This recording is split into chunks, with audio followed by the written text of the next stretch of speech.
तंदुरुस्त होंगे और आप लोग प्यारे बच्चों अपनी तैयारी बहुत अच्छे से कर रहे होंगे। जल्दी से आप लोग लाइव आ जाइए और बहुत देर से इंतजार चल रहा है जी, है ना? और आज एक नया अध्याय हमारा होने वाला है, जो हमारा संस्कृत विषय में अध्याय नंबर 9 है, यानी अध्याय नंबर 9 है और जिसका नाम है स्वामी दयानंद। ठीक है ना? स्वामी दयानंद सरस्वती के बारे में, इनके जीवन के बारे में हमें जानना है, किसी खास व्यक्ति के बारे में जानना है। बहुत मजा आने वाला है प्यारे बच्चों। गुड इवनिंग सभी को। वन शॉट होने वाला है। क्या इसके बाद आपको कोई वीडियो देखनी है? क्या संस्कृत के चैप्टर नंबर 9 का इस वीडियो के बाद आपको कोई और वीडियो देखना है? यस और नो? तो बच्चों नो, यानी आपको कोई और वीडियो नहीं देखना है, ठीक है, इस वीडियो के अलावे, है ना? मेरे बच्चे जल्दी से आप लोग लाइव आ जाओ फटाफट से।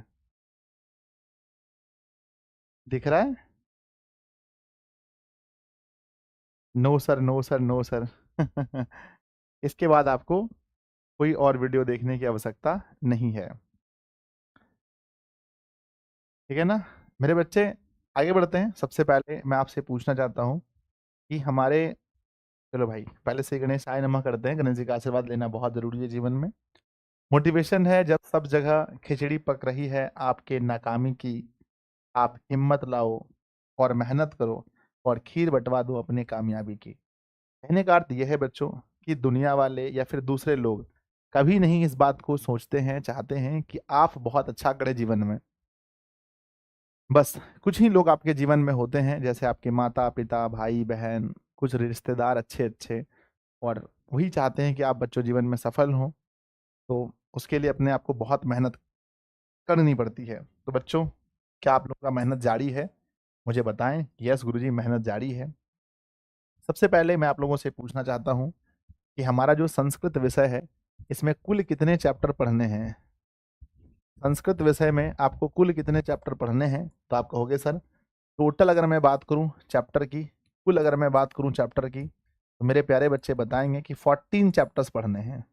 कुल चैप्टर्स की संख्या 14 है, यानी कि आपको 14 चैप्टर्स आपके सिलेबस में पढ़ने हैं। उसमें से हम लोग आज कौन सा चैप्टर पढ़ रहे हैं? आज आज की अगर हम बात करें कि आज हमारा कौन सा चैप्टर होगा, तो आज हमारा चैप्टर नंबर 9 हो रहा है। आज हमारा चैप्टर नंबर 9 हो रहा है, यानी इसके बाद हमारी और कितनी क्लासेस बच जाएंगी बच्चों? इसके बाद हमारी कितनी क्लासेस शेष रह जाएंगी? तो शेष जो क्लासेस हो जाएंगी वो सिर्फ 5 दिन की क्लासेस हो जाएंगी बच्चों। मैं 5 दिन और क्लास लूंगा और ये चैप्टर पूरी तरह से कंप्लीट हो जाएगा, मतलब पूरा बुक ही कंप्लीट हो जाएगा।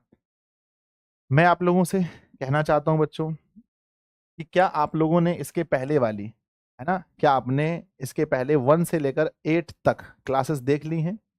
8 तक की क्लासेस देख ली हैं? बताओ हाँ या ना। क्या आपने 1 से लेकर 8 तक की क्लासेस बहुत अच्छे तरीके से देख ली हैं? और मुझे लगता है कि आप लोग संस्कृत को कितना मोहब्बत करते हो, क्योंकि मैंने जब व्यूज देखे वीडियोस के, तो पहला वीडियोस है लगभग 1,20,000, दूसरा 80+, तीसरा 60+, चौथा 50+, ऐसे व्यूज आप लोगों ने दिए हैं वीडियोस में। यानी बहुत प्यार दिया आप लोगों ने, मैं कह सकता हूँ बहुत प्यार दिया आप लोगों ने, ठीक है। चलिए अब समय है बच्चों क्लास को शेयर करने का। तो मैं आप लोगों से रिक्वेस्ट करूंगा कि प्लीज़ सभी लोग अपनी क्षमता के अनुसार अपने व्हाट्सएप पर, टेलीग्राम पर, स्टोरी में, स्टेटस जहां लगाना है क्लास को शेयर कीजिए। सभी बच्चों से मैं कहना चाहता हूं, और क्लास को बच्चों लाइक कर दीजिए सभी लोग। और हमारा आज का लक्ष्य होगा कि आज की क्लास में मिनिमम बच्चों 2200 प्लस स्टूडेंट हम लोग लाइव आएंगे। 2200 प्लस, आज ये हमारा लक्ष्य होगा कि हम लोग 2200 प्लस तक स्टूडेंट लाइव में आएंगे। चलिए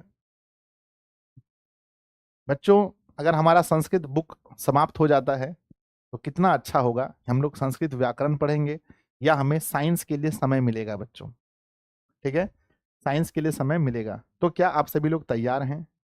पूरे मन बुद्धि सामने नोटबुक रख करके, सामने नोटबुक रख करके, हाथ में एक पेन होगा और एक आपके पास संस्कृत का बुक होगा। क्या आप सभी लोग तैयार हैं? यस, जल्दी लिखेंगे दिशा फैमिली, जल्दी से। Power of Disha online classes. Yes गुरु जी, सब लोग तैयार हैं। आइए चैप्टर को शुरू करते हैं बहुत प्यार से, बहुत सुकून के साथ।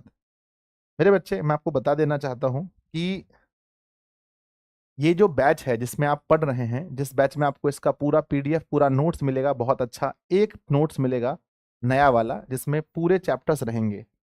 इसका नाम क्या है? इस बैच का नाम बताओ सर। इस बैच का नाम है ड्रीम 450 प्लस। इस बैच का नाम क्या है? ड्रीम 450 प्लस, बिहार मैट्रिक परीक्षा 2025 के लिए। बच्चों पूरे बैच की फीस बताओ कितनी है? अगर कोई स्टूडेंट दिशा फैमिली में जुड़ के पढ़ना चाहे तो उसको कितनी फीस देनी पड़ती है ऐप पर पढ़ने के लिए? गुरुदेव ऐप पर पढ़ने के लिए फीस देनी पड़ती है 749 रुपए, ओनली 749 रुपए बच्चों। ठीक है, अच्छा अब हम बात करते हैं माँ शारदे। संस्कृत की पढ़ाई हो, माँ शारदे का होना बहुत जरूरी है। आइए हम शुरू करते हैं। आज हम लोग एक व्यक्ति के बारे में पढ़ने वाले हैं, व्यक्ति नहीं कह सकते, बहुत बड़े व्यक्तित्व के बारे में, जो है स्वामी कौन है बच्चों? जिनके विषय में हमें पढ़ना है वो, उनका नाम क्या है? स्वामी दयानंद। स्वामी दयानंद सरस्वती, इनका पूरा नाम है स्वामी दयानंद। पहले बच्चों स्वामी दयानंद के बारे में पढ़ेंगे, इनके जीवन से लेकर के कब इसका जन्म हुआ, कहाँ इसका जन्म हुआ, और कैसे बचपन में इन्होंने समाज के लिए क्या क्या किया, और कैसे ये बचपन में मूर्ति पूजा के विरोधी हो गए थे, कौन कौन सी घटना इसके जीवन में घटी, उसके बाद कैसे ये महान समाज सुधारक बने, ये भी हम लोग देखने वाले हैं। और कैसे इसके देश दुनिया हर जगह इसके फैन फॉलोइंग इतने ज़्यादा हो गए। तो प्यारे बच्चों स्टार्ट करें, शुरू करें। मैं आप लोगों से कहूँगा कि आप एकदम अच्छे तरीके से सुनिएगा, एक एक बात को कोशिश कीजिएगा याद रखने का, ताकि जब हम लोग सवाल लगाएं तो क्वेश्चन अच्छे से बन पाए। चलिए बच्चों सबसे पहले हमारे सामने है जिस जिस महान संत के बारे में, जिस महान व्यक्ति के बारे में पढ़ने वाले, उनकी फोटो आप देख लीजिए, पहली झलक। और आप सब लोग नमस्कार कर लीजिए, सभी लोग नमस्ते कर लीजिए एक बार, क्योंकि समाज के लिए जो इन्होंने किया है उसके लिए नमस्कार करना बनता है। सब लोग नमस्कार कर लेंगे। शुरू करते हैं, मेरी कलम चलना स्टार्ट हो गई। लिखा गया है, आधुनिक भारते समाजस्य शिक्षा शिक्षयास्य महान उद्धारकः स्वामी दयानंदः।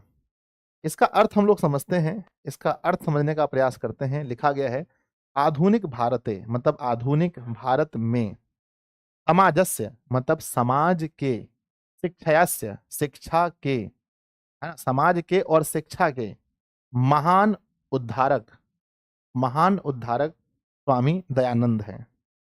बच्चों क्या आप समझ गए? एग्जाम में पूछा जाएगा कि आधुनिक भारत के, आधुनिक भारत में समाज के और शिक्षा के महान उद्धारक कौन हैं? आंसर बताइए। महान उद्धारक, महान उद्धारक कौन है? तो आंसर लिखेंगे स्वामी, स्वामी दयानंद। मेरे बच्चे समाज के और शिक्षा के, बच्चों उद्धारक कहते किसे हैं? उद्धारक उस व्यक्ति को कहते हैं, उद्धारक उस इंसान को कहा जाता है जिन्होंने उस क्षेत्र में बहुत ज्यादा कुछ अच्छा किया हो। तो बच्चों क्या आपको लग रहा है इस लाइन को पढ़ के कि समाज को अच्छा बनाने में, भारत की शिक्षा को मजबूत करने में स्वामी दयानंद का काफी योगदान रहा है? क्या आपको लग रहा है? बोलो हाँ या ना। यस सर, बिल्कुल ऐसा लग रहा है। आगे लिखा गया है आगे लिखा गया है आर्य समाज, है ना, कहते हैं आर्य समाज नामक संस्थाया स्थापनेन एतस्य प्रभूतम योगदानम भारतीय भारतीय समाजे गृहते। कहते हैं आर्य समाज नाम की संस्था, कौन सी संस्था बताओ? कमेंट बॉक्स में लिखेंगे फटाफट। सर आर्य समाज नामक संस्था की स्थापना करके, स्थापना करने में एतस्य मतलब इनका, प्रभुत योगदान, इनका बहुत बड़ा योगदान है। और भारत समाजे गृहते यानी कि इसकी स्थापना करके भारत समाज को देना, है ना। तो बच्चों सबसे पहला सवाल आपसे बनता है कि आर्य समाज की स्थापना किसने की थी? कमेंट बॉक्स में लिखेंगे आर्य समाज की स्थापना किसने की थी? तो बच्चों कहेंगे स्वामी दयानंद ने। आर्य समाज की स्थापना किसने की थी? एग्जाम में पूछा जाएगा।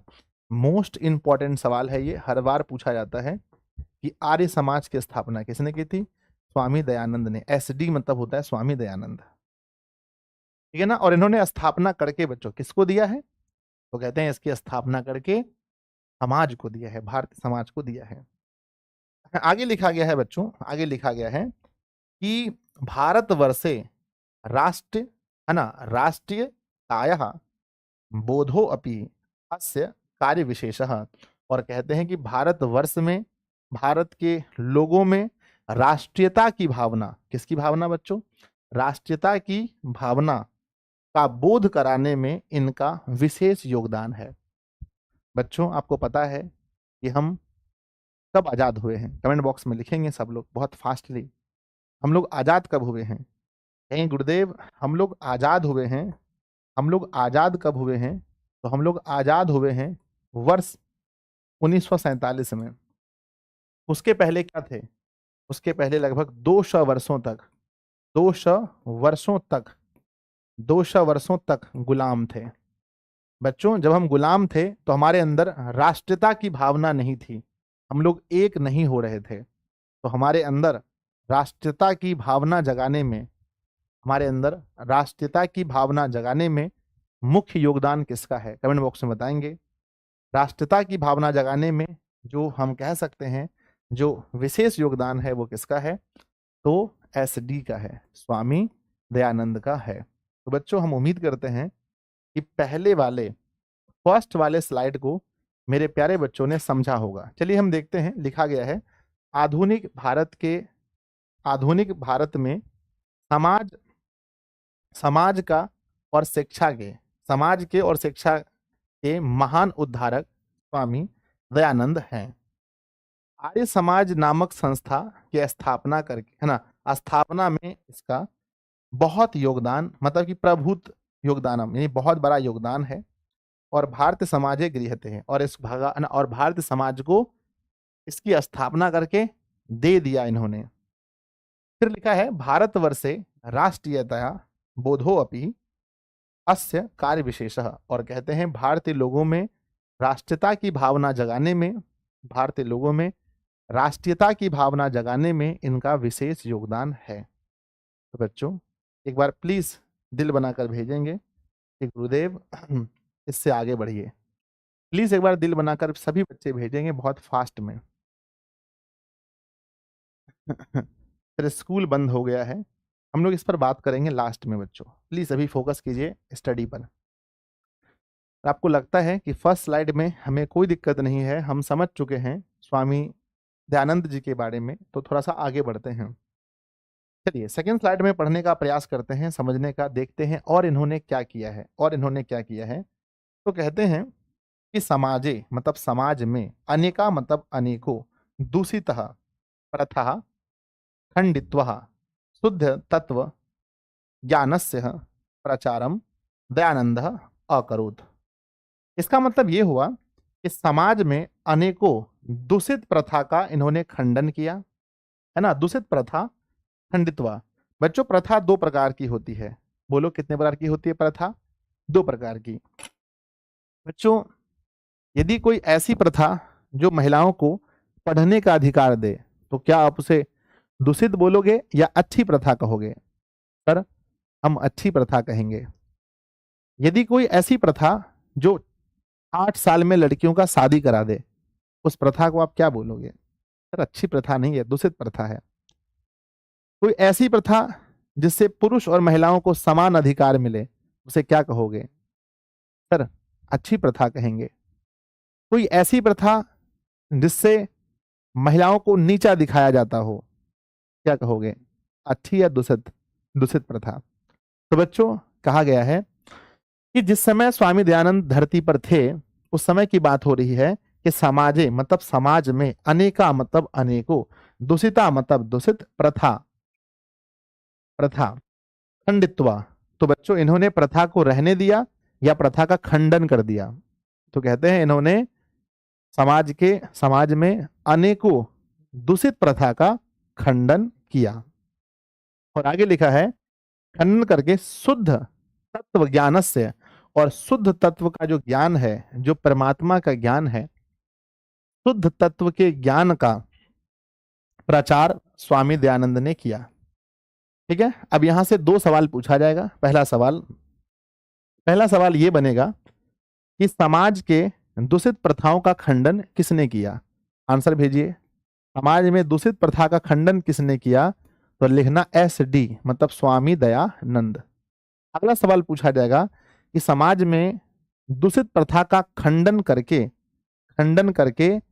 शुद्ध तत्व के ज्ञान का प्रचार किसने किया? शुद्ध तत्व के ज्ञान का प्रचार, शुद्ध तत्व के ज्ञान का प्रचार किसने किया? तब भी लिखना बच्चों SD, यानी स्वामी दयानंद। अब आगे हम लोग बढ़ते हैं। आगे लिखा गया है कि अयम पाठः, अयम मतलब होता है इस, और पाठः इस पाठ में स्वामिनो दयानंदस्य, मतलब इस पाठ में स्वामी दयानंद के परिचयम, इनका परिचय, तस्य समाज उद्धारेण योगदानम च निरूपयति। यानी इस पाठ में हम क्या पढ़ने वाले हैं? इस पाठ में हम पढ़ने वाले हैं स्वामी दयानंद के परिचय के बारे में, उनके जीवन परिचय के बारे में, और दूसरी बात और समाज उद्धारेण योगदानम, और समाज के उद्धार में उनका क्या योगदान है, हम इन दोनों चीजों को सीखने वाले हैं। तो प्यारे बच्चों, क्या आपको लगता है कि इस पेज में जो भी चीज है आप उसे सीख चुके हैं? सर देखिए, यहां लिखा गया है समाज में अनेकों दूषित प्रथाओं का खंडन करके शुद्ध तत्व के ज्ञान का प्रचार स्वामी दयानंद ने किया था। इस पाठ में स्वामी दयानंद के जीवन परिचय, स्वामी दयानंद के परिचय के बारे में, और उन्होंने समाज को सुधारने के लिए क्या क्या योगदान दिया है, उनके बारे में हम पढ़ने वाले हैं। बच्चों, अगर आपको समझ में आ गया है तो please give me some emojis कि गुरुदेव आगे बढ़ो, हमें समझ में आ गया है। चलिए, तो बच्चों हम लोग दोनों स्लाइड बहुत अच्छे से पढ़ चुके हैं, इसमें कोई इशू नहीं है। यस, राखी कुमारी हैं, ड्रीम 450 है, प्रशांत सिंह है, फ्यूचर बॉय हैं, अभिषेक हैं, ऋषभ हैं, और सूरज गेमिंग है, धनंजय है, प्रमोद हैं। सभी बच्चे एक साथ कह रहे हैं गुरुदेव प्लीज आगे बढ़िए। चलिए तीसरे स्लाइड में हम चलते हैं और पढ़ने का प्रयास करते हैं।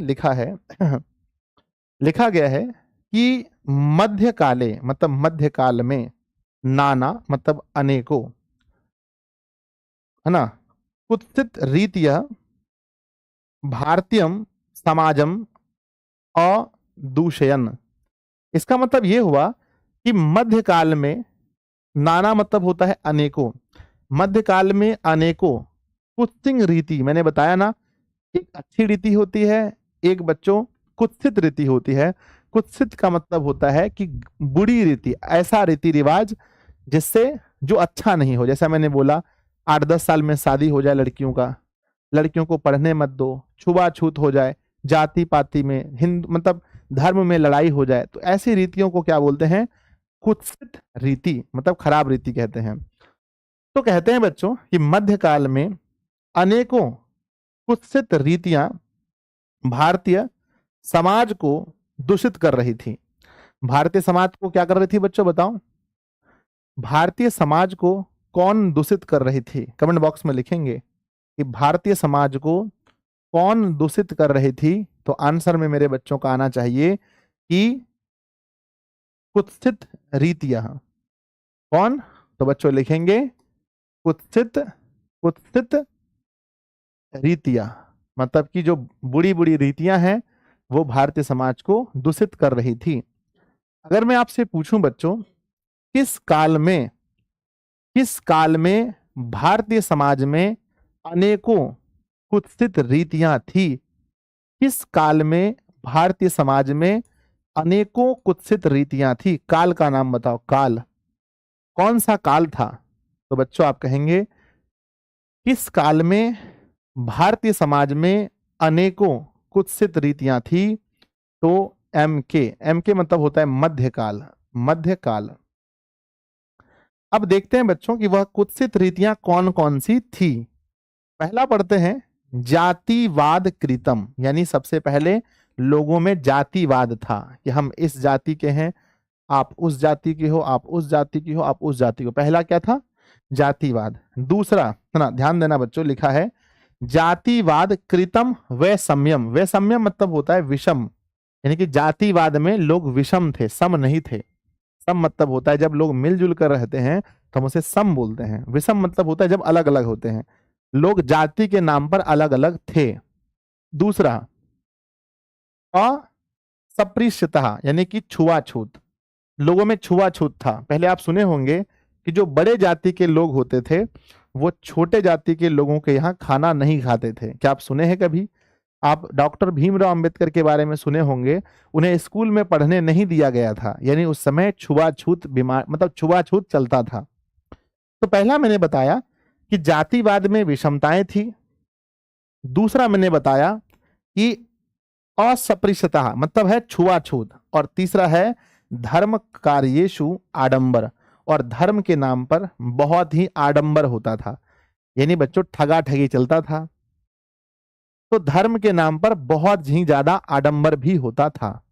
तो तीन चीजें हमने देखी बच्चों, क्या आपको याद रहेगा अभी फिलहाल?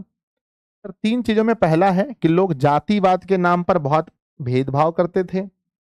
दूसरा, छुआछूत उस समय चलता था। और तीसरा, धर्म के कामों में बहुत ही आडंबर था, उस समय बहुत ही ज्यादा आडंबर था। चौथा देखते हैं, चौथा लिखा गया है स्त्री नाम शिक्षा, यानी स्त्रियों की शिक्षा को लेकर बहुत ही ज्यादा कुत्सित रीति ये थी कि स्त्रियों को पढ़ने का अधिकार उस समय नहीं था। ठीक है। नेक्स्ट है विधवा, है ना, विधवा नाम, है ना, विधवा नाम गर्हिता स्थित, यानी कि विधवाओं की जो स्थिति थी, जो विधवाएं होती थी उनकी भी स्थिति अच्छी नहीं थी। बच्चों मैं आपसे पूछना चाहता हूं, अगर अभी कोई महिला विधवा हो जाए, यदि आज के समय में कोई महिला विधवा होती है तो क्या उनका फिर से शादी होता है, हाँ या ना? बताइए, है ना। अगर कोई महिला विधवा होती है तो क्या उनका अभी फिर से शादी होता है? तो आप कहेंगे बिल्कुल सर होता है। लेकिन मध्यकाल में ऐसा नहीं था, जो औरत विधवा होती थी उनका शादी फिर से नहीं होता था। तो बच्चों आपने देखा कि जातिवाद का है ना, जातिवाद में विषमताएं थी, छुआछूत होता था, धार्मिक कामों में बहुत ही ज्यादा आडंबर था, स्त्री को शिक्षा, और विधवा जो थी, विधवा गृहता स्थिता, विधवा की भी स्थिति अच्छी नहीं थी।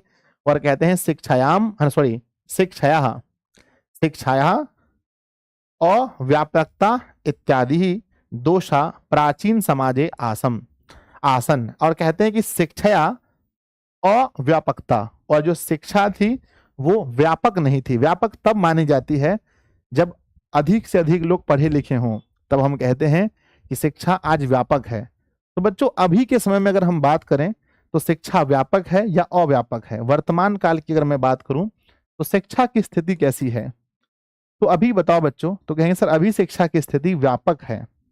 व्यापक है, व्यापक हम तब कहते हैं जब जहां भी देखो सभी शिक्षित लोग देखने को मिलते हैं। जहां भी नजर डालो हर जगह शिक्षित लोग देखने को मिलते हैं, तब हम कहते हैं कि शिक्षा की स्थिति व्यापक है। और बच्चों जब कहीं भी देखो लोग पढ़े लिखे नहीं मिले तो हम कहते हैं शिक्षा की स्थिति अव्यापक है। तो मेरे प्यारे बच्चों, क्या आपको लगता है कि आप इस स्लाइड को बहुत अच्छे से समझ चुके हैं? देखिए सर, हम समझ चुके हैं कि मध्यकाल में अनेकों कुत्सित रीतियां, मतलब बुरी रीतियां भारतीय समाज में फैल गई थी। और दूषण मतलब होता है फैलना, फैल गई थी। जातिवाद में लोगों में भेदभाव था, छुआछूत की बीमारी थी, धर्म के कामों में बहुत ज्यादा आडंबर था, स्त्री को शिक्षा नहीं दी जा रही थी, विधवा को फिर से विवाह करने का मतलब कि विधवाओं को लेकर अच्छी स्थिति नहीं थी। और बच्चों शिक्षाया अव्यापकता इत्यादि दोषा प्राचीन समाजे आसम, ये सभी प्रकार के दोष हमारे समाज में थे। जब स्वामी दयानंद सरस्वती आए थे इस धरती पर तो उस समय ये सभी समस्याएं थी। बच्चों अगर मैं आपसे पूछूंगा 2-4 समस्याएं, तो क्या आप बता दोगे? मैं 2-4 समस्याएं आपसे पूछ रहा हूं कि बताओ बच्चों कि मध्यकाल में कौन कौन सी समस्याएं थी। मध्यकाल की समस्याएं, मध्यकाल की समस्याएं, या बोल सकते हैं कुरीति कह सकते हैं, है ना। कुत्सित रीति भी कह सकते हैं, कुत्सित रीति। कौन कौन सी कुत्सित रीति थी मध्यकाल में?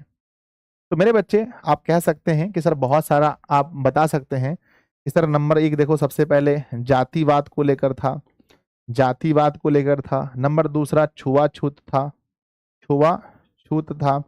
नंबर तीसरा धर्म में, है ना, धर्म काम में, धार्मिक काम में आडंबर था, धार्मिक धार्मिक कार्य में आडंबर, धार्मिक कार्य में आडंबर था।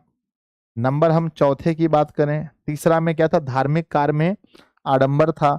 चौथे में विधवा, है ना, विधवा की स्थिति अच्छी नहीं थी।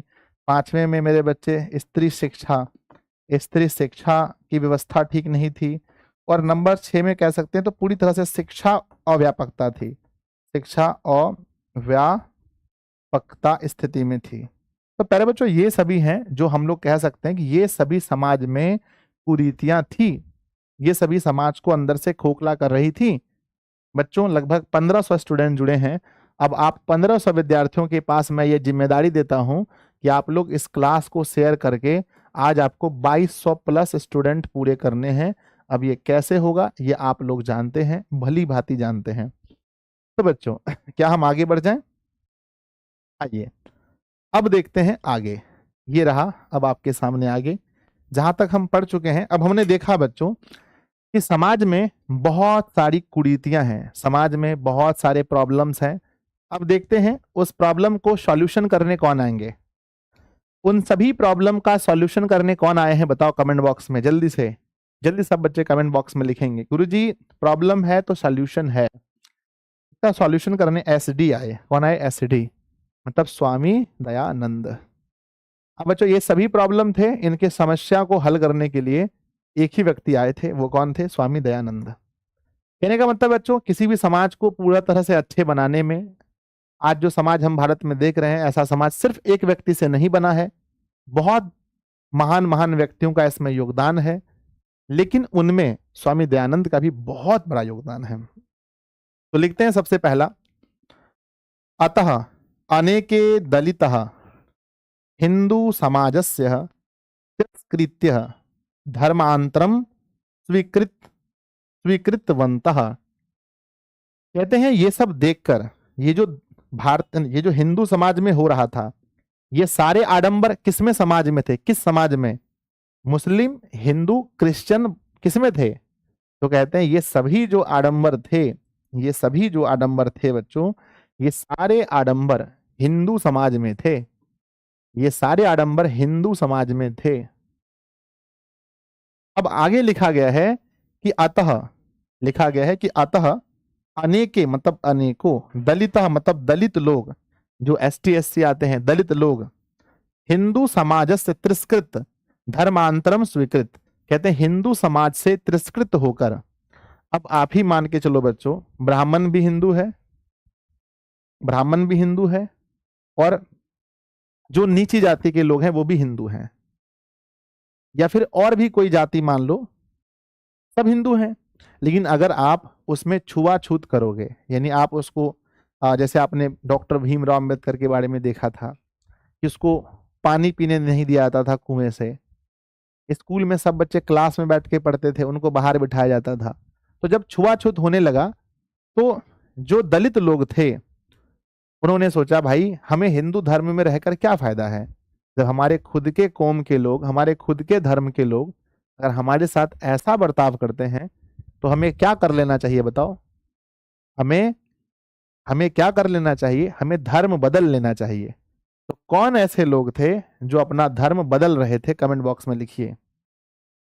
तो लिखा गया है कि अनेकों दलित लोग हिंदू समाज से तिरस्कृत होकर, यानी हिंदू समाज से अपने आप को, मतलब कह सकते हैं दिल टूट गया था उनका, हिंदू समाज से तिरस्कृत होकर धर्मांतर स्वीकार, उन्होंने वो अपना धर्म बदल रहे थे। तो बच्चों एग्जाम में पूछा जाएगा कि कौन से ऐसे लोग थे जो अपना धर्म धर्म धर्म धर्म परिवर्तन कर रहे थे। तो धर्म परिवर्तन कौन कर रहे थे? तो मेरे बच्चे दलित लोग कर रहे थे। दलित लोग।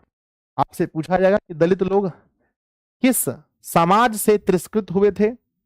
दलित लोग किस समाज से तिरस्कृत हुए थे? पूछा जाएगा बच्चों, किस समाज से तिरस्कृत हुए थे? किस समाज से तिरस्कृत हुए थे? तिरस्कृत हुए थे तो याद रखना बच्चों, हिंदू समाज से। हिंदू समाज से क्या हो गए थे? तिरस्कृत हो गए थे और वो लोग अपना धर्म बदल रहे थे। आइए बच्चों आगे पढ़ते हैं। लिखा गया एतादृश्य है, यह देखकर विषमे काले, है ना, विषमे काले, है ना, उन विंश शतके, उनविंश शतके मतलब होता है 19वीं सदी, केचन धर्म, है ना, धर्म धर्म उद्धारकः सत्यान्वेष, है ना, सत्यान्वेषिणः समाजस्य वैषम्य निवारकः भारते वर्षे प्रादुर प्रादुर प्रादुर्भवन। कहते हैं कि एतादृश्य मतलब इस प्रकार, विषम काले 19वीं शतके धर्म धर्म उद्धारकः सत्यान्वेषिणः समाजस्य वैषम्य निवारकः भारतवर्षे प्रादुर्भव। इसका मतलब ये कहते हैं बच्चों कि इस प्रकार से जो 19वीं सदी थी, कौन सी सदी बच्चों, कमेंट बॉक्स में बताओ। जो 19वीं सदी थी बच्चों, वो धर्म के आधार पर अगर हम देखें, धर्म के अनुसार से वो बहुत विषम समय था। सम समय हम तब कहते हैं जब सब कुछ अच्छा घटे, और जब सब कुछ अच्छा नहीं घटे, बहुत उल्टा पुल्टा हो, तो हम उसे विषम काल कहते हैं। तो बच्चों समझिए कि अगर हम कह सकते हैं कि भारतीय समाज का विषम काल, भारतीय समाज का विषम काल कौन सी सदी को माना गया है, तो कहते हैं भैया इस प्रकार 19वीं सदी जो है वो भारत समय के, वो जो भारत के विषम काल में है, क्योंकि यहाँ पर धर्म उद्धारक सत्यान्वेषण समाजस्य वेशना वैषमन निवारकः भारतवर्ष प्रादुर्भवन। तो बच्चों कहते हैं कि जो विषम काल है भारत का, जो विषम काल किसको मानते हैं, तो विषम काल जो है भारत का वो 19वीं शताब्दी है। बच्चों इसमें आप कभी भी गलती मत करना, 19वीं शताब्दी हम किसको कहते हैं, कब से लेकर कब के समय को 19वीं शताब्दी कहते हैं। तो गुरुजी जब हम 1800 से 1801 से लेकर के 1899 तक, इसी को हम 19वीं शताब्दी कहते हैं। जब हम 1900 की ओर बढ़ रहे हों तो हम इसे 19वीं शताब्दी कहते हैं। और बच्चों हम लोग अभी हम लोग कहाँ जी रहे हैं, तो हम लोग बच्चों 2024 में, तो हम लोग धीरे धीरे 2100 की ओर बढ़ रहे हैं। तो हम लोग 21वीं सदी में हैं बच्चों, हम लोग 21वीं सदी में हैं, और ये बात हो रही है 19वीं सदी की। तो 19वीं सदी जो है वो भारत समाज में धर्म के आधार पर अगर हम देखें तो वह विषम काल माना जाएगा, क्योंकि बच्चों उस समय धर्म में बहुत सारे लोग अपना धर्म परिवर्तन करने लगे थे, जो कि धर्म के आधार पर ठीक नहीं है। आगे कहते हैं कि बच्चों तेषु नूनम स्वामी दयानंद विचारणाम व्यापक, है ना, व्यापक, है ना, व्यापकत्वात् समाज उद्धारणस्य संकल्पास्य शिखर स्थानीय। और कहते हैं उनमें जो स्वामी दयानंद के विचार थे वो व्यापक थे, और समाज के उद्धारक संकल्प शिखर अस्ति। और कहते हैं प्यारे बच्चों कि स्वामी दयानंद जो थे उनके विचार व्यापक थे। कमेंट बॉक्स में बताना बच्चों, उनके जो विचार थे वो बहुत छोटे नहीं थे। किस व्यक्ति के विचार व्यापक थे, कमेंट बॉक्स में आप बता सकते हैं। तो सर SD, क्या लिखेंगे, SD के विचार जो थे वो बहुत व्यापक थे, मतलब छोटा मोटा नहीं सोचते थे, बहुत बड़ा सोचते थे। तो कहते हैं कि तेषु नूनम स्वामी दयानंद विचारणाम व्यापकत्व, उनके विचार बहुत व्यापक थे। समाज सुधार करने के लिए संकल्प शिखर स्थानीय है। और कहते हैं कि उन्होंने कैसा संकल्प लिया था, उनके जीवन का संकल्प क्या था, कमेंट बॉक्स में आप हमें बता सकते हैं। तो कहते हैं उनके जीवन का संकल्प, उनके जीवन का संकल्प क्या था? तो उनके जीवन का संकल्प यही था कि भाई हमें किसी भी आधार पर, किसी भी आधार पर समाज का उद्धार करना है, समाज का उद्धार करना है। समाज का उद्धार करना ही, यानी उद्धार मतलब होता है बच्चों समाज को अच्छा बनाना, समाज को बुरी नीतियों से मुक्ति दिलाना, एक ऐसा समाज जहां स्त्री भी पढ़ सके, पुरुष भी पढ़ सके, एक ऐसा समाज जहां हर कोई सिर उठाकर जी सके। तो बच्चों कहते हैं इनके जीवन का जो शिखर, जो संकल्प था, जो मोस्ट इंपॉर्टेंट संकल्प यही था कि हमें समाज का सुधार करना है, जो चीजें समाज में चल रही हैं उसको बदलना है। तो बच्चों क्या हम मानते हैं? क्या आपको लग रहा है कि आप इस पेज को समझ गए हैं? एक बार हाँ लिख कर भेजिए। एक बच्चा कह रहा है मजा नहीं आ रहा है, मैंने ब्लॉक कर दिया। मेरे बच्चे बताओ, क्या आपको लग रहा है कि आप इस पेज को समझ गए हैं? Yes sir, yes sir, yes sir, हम इस पेज को समझ गए हैं। इसमें लिखा गया है कि अनेकों दलित लोग ये सब देख करके, जो भारत में इतने आडंबर चल रहे थे, भारत में जो, भारत की समाज में जो इतने प्रॉब्लम्स थे, इन सभी प्रॉब्लम्स को देख करके जो दलित लोग थे, अनेकों दलित लोग, वो हिंदू समाज से तिरस्कृत होकर के वो अपना धर्म बदल रहे थे। और ऐसा माना जा रहा है कि 19वीं सदी जो है वो भारत समाज का विषम काल माना जाता है। लेकिन वहीं एक व्यक्ति हैं जिनका नाम है स्वामी दयानंद, जिन्होंने, जिनके जीवन, जिनके जिनके विचार व्यापक हैं, जिनके विचार व्यापक हैं, और जीवन का जो उनका संकल्प यही है कि हमें समाज सुधार करना है। तो बच्चों चलिए, क्या आप आगे जानने के लिए बहुत ज्यादा उत्सुक हैं कि सर अब आगे क्या होने वाला है? क्या आप जानने के लिए उत्सुक हैं कि सर अब आगे क्या होने वाला है? अब समाज इतना गंदा पड़ा हुआ है, समाज में इतने प्रॉब्लम्स हैं। अब ये व्यक्ति ऐसा व्यक्ति है जिसके मन में, जिनके विचार बहुत उच्च हैं, और मन में इन्होंने संकल्प किया है कि हमें समाज को ठीक करना है। तो क्या आप जानना चाहते हैं आगे क्या हुआ? आइए बच्चों देखते हैं आगे क्या हुआ। कहते हैं अब ये महान व्यक्ति का जन्म हो रहा है, ध्यान दीजिएगा। कहते हैं इस महान व्यक्ति का, लिखा गया है स्वामिनः जन्म गुजरात प्रदेशस्य टंकारा नाम के ग्रामे 1824 ईस्वी वर्ष अभूत। इसका मतलब क्या हुआ आप सभी लोग जानते हैं, इतनी संस्कृत तो हर बच्चों को आती है कि स्वामी जो है यानी स्वामी दयानंद का जो जन्म है वो किस राज्य में हुआ है? गुजरात में। गुजरात प्रदेश मतलब राज्य होता है। गुजरात के कौन से गांव में? तो गांव का नाम बताना, टंकारा गांव में। गांव का नाम क्या है? टंकारा गांव में। और ईस्वी कब है? 1824। मेरे बच्चे यहां से आपके एग्जाम में, हर बार एग्जाम में क्वेश्चन आता है कि स्वामी दयानंद का जन्म कब हुआ? कहना 1824। किस राज्य में हुआ? कहना गुजरात में। किस गांव में हुआ? ग्राम का नाम पूछे तो टंकारा कहना, तो अनुस्वार क में आकर राव में आकर टंकारा। ठीक है बच्चों, आगे लिखा गया है, आगे लिखा गया, आगे पढ़ने की बात है। लिखा गया है बालकस्य यानी बचपन का नाम मूल शंकर इति कृतम। कहते हैं इनके बचपन का नाम क्या था बच्चों? तो ये भी मोस्ट इंपॉर्टेंट है कि इनके बचपन का अगर हम नाम देखें, इनके बचपन का जो नाम था वो क्या था बच्चों? बचपन का नाम मूल शंकर। बचपन में स्वामी दयानंद को मूल शंकर कहा जाता था, ठीक है ना, मूल शंकर कहा जाता था। कहते हैं संस्कृत शिक्षया, कहते हैं संस्कृत शिक्षया एव, है ना, एव अध्ययनस, है ना, अध्ययन चायस्य प्रारंभो जाता। कहते हैं इन्होंने अपनी जो पढ़ाई है वो किस भाषा से शुरू की? इन्होंने जो स्टार्टिंग अपनी शिक्षा की, तो बच्चों कहते हैं संस्कृत शिक्षा एवं अध्ययन से प्रारंभो जाता है।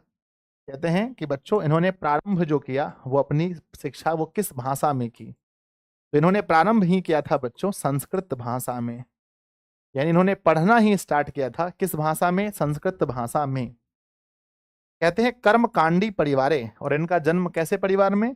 कर्मकांडी परिवारे तादृशेव व्यवस्था तदा नी, है ना, तदानी मासितु, यानी कहते हैं कि कर्मकांडी परिवारे तादृश व्यवस्था, इनका जो जन्म जहां हुआ था इनकी फैमिली कैसी थी, इनकी फैमिली में कैसी व्यवस्था थी। तो कहते हैं सर इनका जो परिवार था वो कैसा था। तो मेरे बच्चे इनके जो परिवार थे वो बहुत ही ज्यादा कर्मकांडी थे। अब आपके मन में सवाल आया होगा कि गुरुदेव ये कर्मकांडी क्या होता है।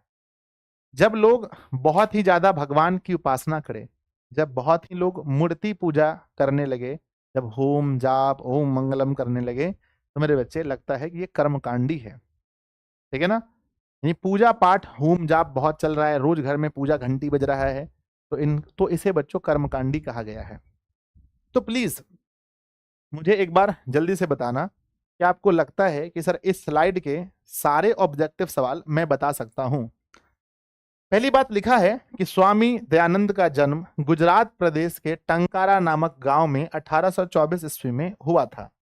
बचपन में इनका नाम मूल शंकर था। कहते हैं कि संस्कृत शिक्षायाम एवाध्याय, कहते हैं इन्होंने अपनी शिक्षा की प्रारंभ, इन्होंने अपना पढ़ना लिखना जो शुरू किया था वो संस्कृत भाषा में पढ़ना लिखना शुरू किया। कहते हैं कर्मकांडी परिवार में इनका जन्म हुआ था। यहां तक बच्चों हम उम्मीद करते हैं कि आप सारे सवाल का जवाब दे सकते हैं। एक बार प्लीज दिल बनाकर भेजेंगे कि गुरुदेव हमें कुछ भी पूछ लो आप, हम बता सकते हैं। बहुत बढ़िया, बहुत बढ़िया।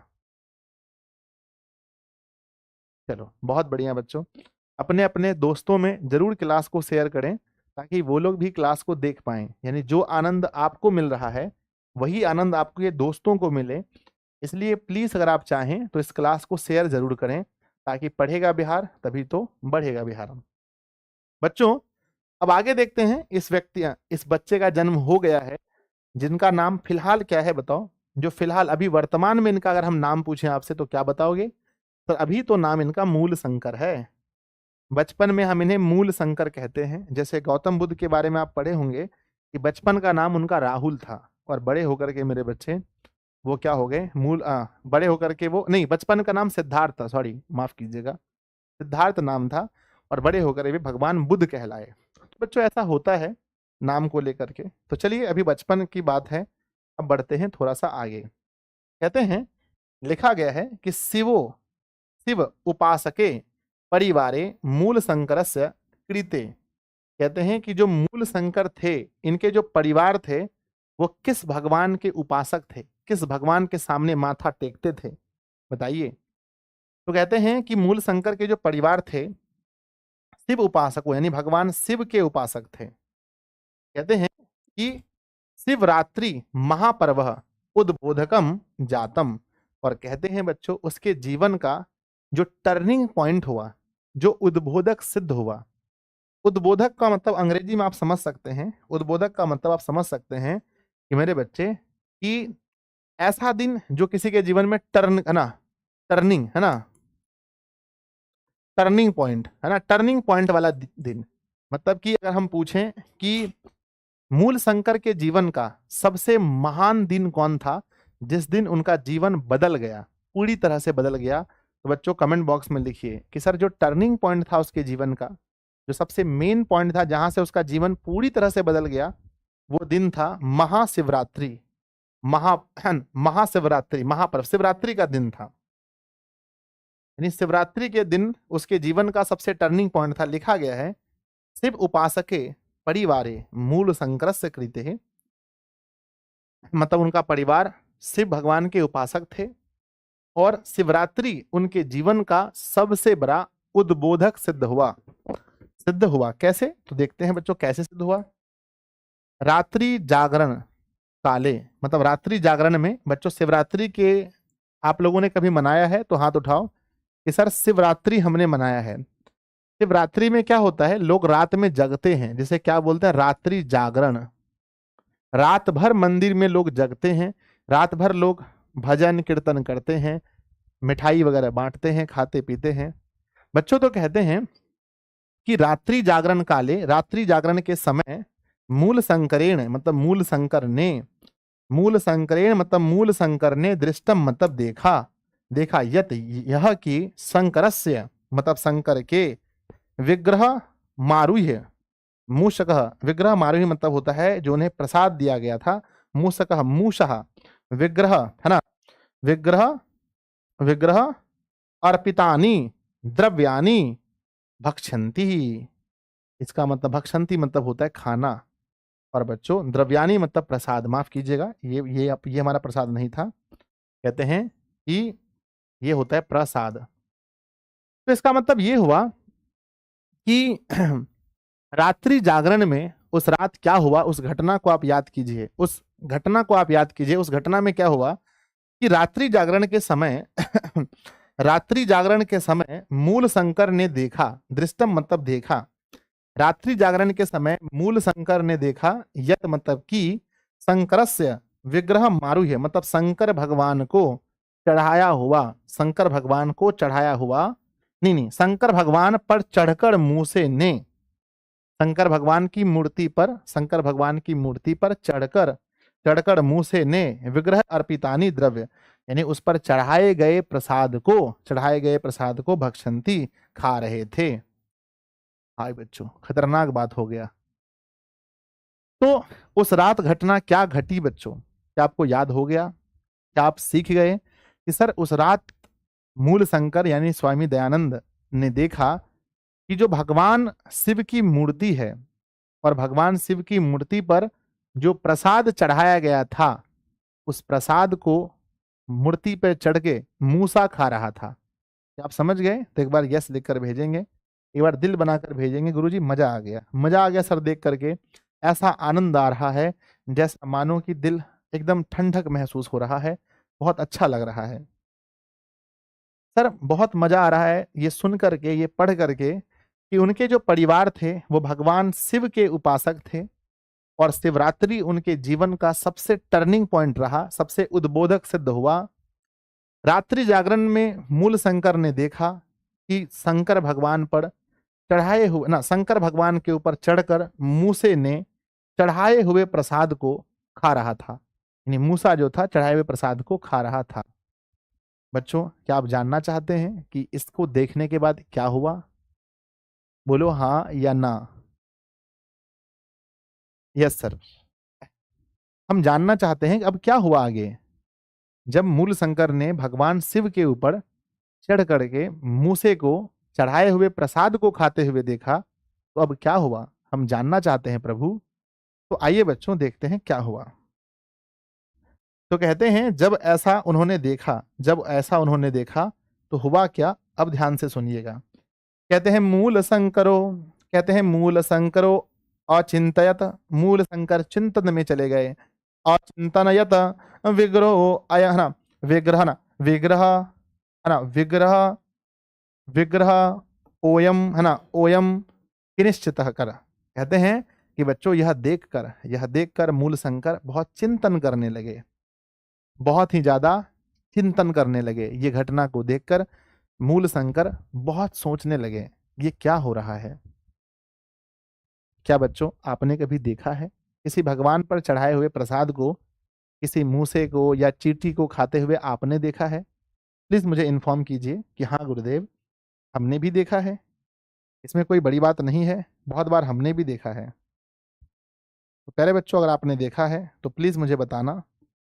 यस सर हमने देखा है। तो कहते हैं कि ये बहुत ज्यादा चिंतन में चले गए, बहुत चिंतित हो गए। कहते हैं वस्तुतः इन्हें लगने लगा कि वस्तुतः देव प्रतिमयाम नासती, यानी वस्तुतः इन्हें लगने लगा कि देव मतलब भगवान प्रतियाम नासती मतलब मूर्ति में नहीं है। इन्हें क्या लगने लगा कि भगवान जो है वस्तुत में मतलब सही में वास्तव में, वस्तुतः मतलब वास्तव में इन्हें ये पता चल गया कि जो मूर्ति है इसमें देव नहीं है, मतलब भगवान नहीं है। पहले बच्चों याद रखिएगा, इन्हें लग गया कि इस मूर्ति में भगवान नहीं रहते हैं। कहते हैं आगे लिखा गया है कि रात्रि जागरणम मतलब रात्रि जागरण को विहाय मतलब छोड़कर मूल संग्रह गृहितम गतः, मूल शंकर मंदिर से, जो घर में मंदिर था बच्चों, मंदिर से मूल शंकर रात्रि जागरण को छोड़कर कहां चले गए? कमेंट बॉक्स में लिखिए। रात्रि जागरण को छोड़कर मूल शंकर मंदिर से कहां चले गए? तो कहते हैं मंदिर से कहां चले गए? तो घर चले गए। कहते हैं कि पहली बात इस घटना को देखकर वो बहुत ही ज्यादा चिंतित हो गए और उन्हें लगा कि वास्तव में ही इस मूर्ति में भगवान देव नहीं है, और ऐसा करके वह रात्रि जागरण को मंदिर में ही छोड़कर वह मूल शंकर गृहतम मतलब घर चले गए। कहते हैं आगे लिखा गया है मेरे बच्चे कि ततः एव मूल शंकर से मूर्ति पूजायाम प्रति अनास्था जातः, और इसी घटना के बाद ततः एव मूल शंकर से मूल शंकर का मूर्ति पूजायाम मतलब मूर्ति पूजा के प्रति अनास्था हो गई। और इस घटना के बाद क्या मूल शंकर मूर्ति पूजा करने लगे या मूर्ति पूजा छोड़ दिए? कमेंट बॉक्स में लिखते हैं फटाफट से। मूर्ति पूजा करने लगे या मूर्ति पूजा छोड़ दिए? तो सभी बच्चे लिखेंगे कि गुरुदेव इस घटना के बाद वो मूर्ति पूजा छोड़ दिए, यानी मूर्ति पूजा ना मूर्ति के प्रति उसको अनास्था हो गई। बच्चों एक होती है आस्था, एक होती है अनास्था। आस्था जब आपको होती है तो आप बहुत पूजा करते हैं, हरे राम राम राम हरे हरे, हरे कृष्ण कृष्ण कृष्ण हरे हरे। तो बच्चों जब आपके अंदर आस्था होती है तो आप ऐसे पूजा करते हैं, और जब आस्था नहीं होती है तो आप भगवान के सामने हाथ नहीं टेकते हैं, भगवान को पूजा नहीं करते हैं। बच्चों मैं एक बार आपको बता देना चाहता हूं, भगवान अलग चीज है और मूर्ति अलग चीज है। अगर मैं मूर्ति को नहीं पूजता हूं इसका मतलब ये नहीं कि मैं भगवान को नहीं मानता हूं, ठीक है ना। मूर्ति और भगवान में बहुत अंतर है। बच्चों मैं थोड़ा सा यहाँ आपको ज्ञान देना चाहता हूं, क्या भगवान का कोई रूप है? मैं आपसे पूछना चाहता हूं, क्या भगवान का कोई रूप है? बोलो हाँ या ना। तो बच्चों आपको पता होना चाहिए कि भगवान का कोई भी रूप नहीं है, क्योंकि परमात्मा निराकार है बच्चों। निराकार अर्थात जिसका कोई आकार ना हो। परमात्मा कैसा है? निराकार है, जिसका कोई भी आकार नहीं है। कोई नहीं बता सकता कि परमात्मा कैसा है।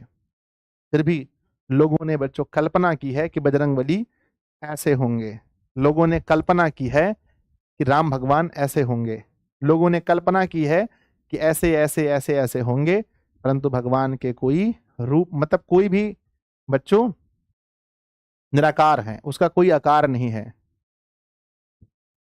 समझ गए मेरी बात को? तो मूर्ति पूजा अगर कोई नहीं करता है तो क्या हम कह सकते हैं कि ये भगवान को नहीं मानते थे मूल शंकर? क्या हम ऐसा कह सकते हैं कि भगवान को नहीं मानते थे?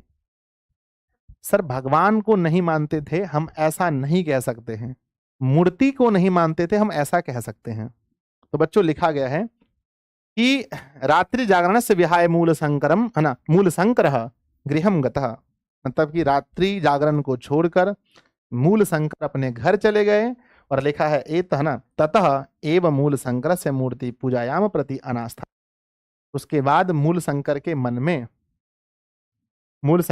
में मूर्ति पूजा के प्रति अनास्था हो गई। कहते हैं आगे लिखा गया है कि वर्ष द्वया मतलब होता है दो, भयंतरे मतलब कि अंतर में, 2 वर्ष के अंतर में मतलब 2 वर्ष के बाद, एव तस्य मतलब उनकी, प्रियायः स्व है ना स्वसुर निधम जानतम।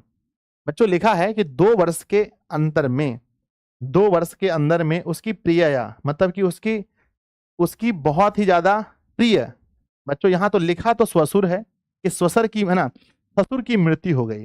बच्चों यहां तो लिखा तो ससुर है, लेकिन ऑप्शन में कई बार ससुर होता ही नहीं है। तो 2 वर्ष के बाद मूर्ति पूजा के विरोधी होने के ठीक 2 वर्ष के बाद, मूर्ति पूजा के प्रति अनास्था उसके मन में होने के ठीक 2 वर्ष के बाद किसकी मृत्यु हो जाती है? बताओ किसकी मृत्यु हो जाती है? तो मेरे बच्चों लिखा तो ससुर है, लिखा तो यही है कि भैया 2 वर्ष के बाद बताओ उसकी फैमिली में कौन मर जाते हैं? तो लिखा है बच्चों कि स्वसुर है ना, यहाँ पर र है, स्वसुर निधम मतलब इनके ससुर की मृत्यु हो जाती है। लिखा तो यही है बच्चों कि इनके ससुर की मृत्यु हो जाती है। लेकिन मेरे बच्चे अगर ये ऑप्शन ना रहे, कहीं भी ऑप्शन ही नहीं होता है, तो उसकी बहन बच्चों क्या है? बहन। कई सारे बुक में कहा गया है ये गलत है ससुर, यहाँ बहन होना चाहिए। क्या होना चाहिए? बहन। तो बच्चों अगर ऑप्शन में ससुर है तो ससुर मारना, नहीं ससुर रहे तो उसकी सिस्टर बच्चों, सिस्टर। लेकिन यहाँ बहन नहीं लिखा है। प्रियः स्वसुर निधम जामतः, उनके ससुर की मृत्यु हो गई थी बच्चों। आप यहाँ पर दोनों याद रखना, ससुर भी याद रखना, बहन भी याद रखना, ठीक है। दोनों ऑप्शन में नहीं रहेंगे, कभी ऐसा नहीं होगा। ऑप्शन में ये रहेंगे तो ये नहीं, ये रहेंगे तो ये नहीं, ठीक है ना। अब मेरे बच्चे जल्दी से मुझे बताओ, क्या आपको लगता है कि आप इस पेज को समझ गए हैं? सर हम इस पेज में समझ गए हैं कि मूल शंकर जो है बहुत ज्यादा चिंतित हो गए थे ये देखकर कि भगवान को चढ़ाए गए प्रसाद को एक मूसा खा रहा है। उसके बाद उन्हें लग गया कि वास्तव में देव प्रतिमाया नास्ति, मतलब कि ये जो प्रतिमाएं हैं यानी मूर्ति में भगवान नहीं है। और रात्रि जागरण को ही छोड़कर मूल शंकर अपने घर चले गए। और उस दिन के बाद उनके मन में मूर्ति पूजा के प्रति अनास्था हो गई। और कहते हैं ऐसा होने के 2 वर्ष के भीतर ही उनके ससुर की मृत्यु भी हो गई।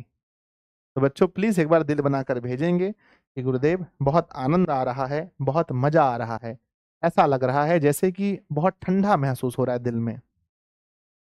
चलिए बच्चों आगे बढ़ जाएं।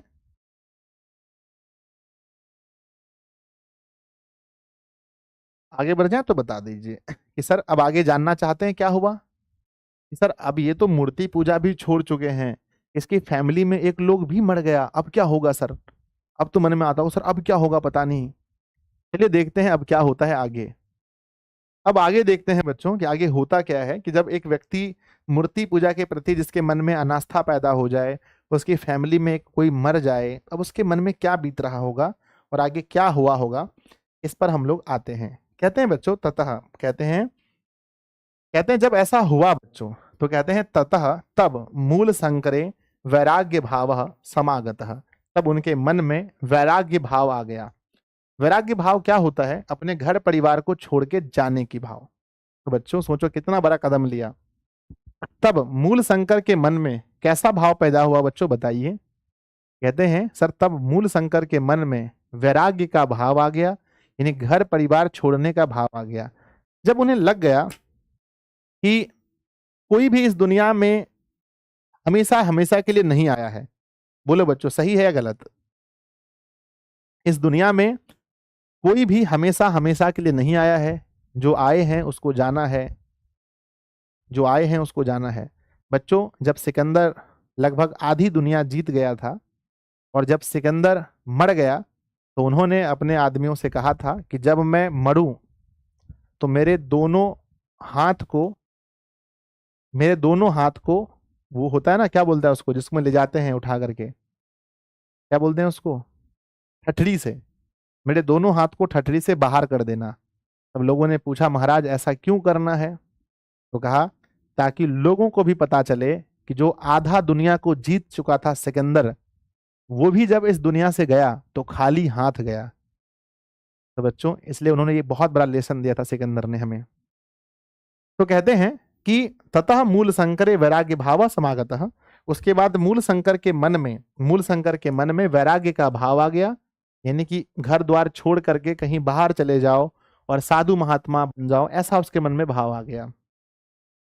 कहते हैं गृही मतलब घर, गृहम परित्यज्य मतलब घर को छोड़कर, विभिन्ना नाम विदुषा संतः, विदुषा मतलब बहुत ही विद्वान, विदुषा मतलब विद्वान, संतः मतलब कि संतों के, साधुनाश्च संत और साधुओं के, संगत हो रहना, रम है ना, रम मानो असहो मथुरायाम विरजानंदस्य प्रज्ञा चक्षुषः विदुषः समीप है ना, समीप है ना, समीपम गमतः।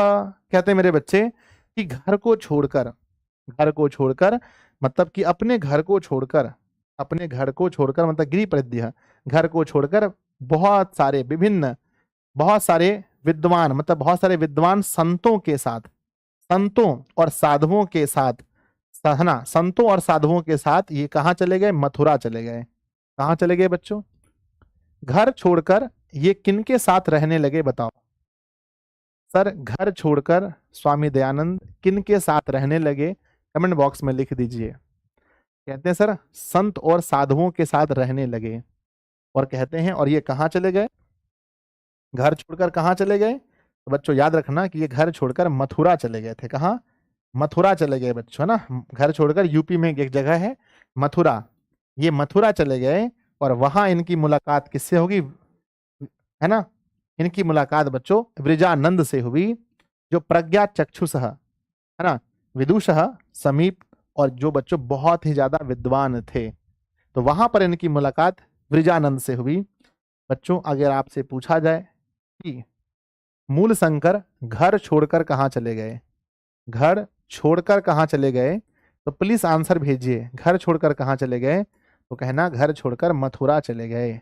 मथुरा में इसकी मुलाकात किनसे हुई, मथुरा में इनकी मुलाकात किससे हुई, तो कहना बच्चों विरजानंद से, विरजानंद से इनकी मुलाकात हुई। और आपसे आगे पूछा जाए कि स्वामी दयानंद के गुरु कौन बने थे, यानी इन्होंने दीक्षा ली थी, गुरु से दीक्षा भी ली थी, तो बच्चों अगर आपसे पूछा जाए कि स्वामी दयानंद के गुरु कौन बने, तो भी आपको आंसर लिखना है विरजानंद। कौन बने थे मेरे बच्चे, विरजानंद ही जो थे इनके गुरु भी बने थे, यानी गुरु थे बच्चों विरजानंद। ठीक है ना, ये भी याद रखिएगा। तो कहते हैं ये घर छोड़कर चले गए और बहुत ही सारे विद्वान साधु और संतों के साथ रहने लगे। ये मथुरा पहुंचे जहां इनकी मुलाकात वृजानंद से हुई। आगे देखते हैं बच्चों, लिखा गया है कि तस्मात, तस्मात है ना कहते हैं तस्मात है ना आर्स ग्रंथानाम अध्ययनम प्रारंभ, और वहां जाकर के इन्होंने ग्रंथ को पढ़ना शुरू किया। अगर आपसे पूछा जाए कि मथुरा में जाकर इन्होंने क्या पढ़ना स्टार्ट किया बताओ, तो कहते हैं कि मथुरा जाकर के इन्होंने क्या पढ़ना शुरू किया, तो ग्रंथों को, इसको ग्रंथों को पढ़ना इन्होंने शुरू किया। ग्रंथ मतलब क्या, वेद पुराण रामायण महाभारत, ये सब ग्रंथ होते हैं बच्चों। तो इन्होंने इन सभी चीजों को इन्होंने पढ़ना शुरू किया। आगे लिखा गया है कि वृजानंद, वृजानंदस्य मतलब कि वृजानंद के उपदेशात मतलब उपदेश से, वैदिक धर्मस्य मतलब वैदिक धर्म का प्रचारे, सत्यस्य प्रसारे च स्वामी स्वामी है ना स्वजीवनम स्वजीवनम है ना स्वजीवनम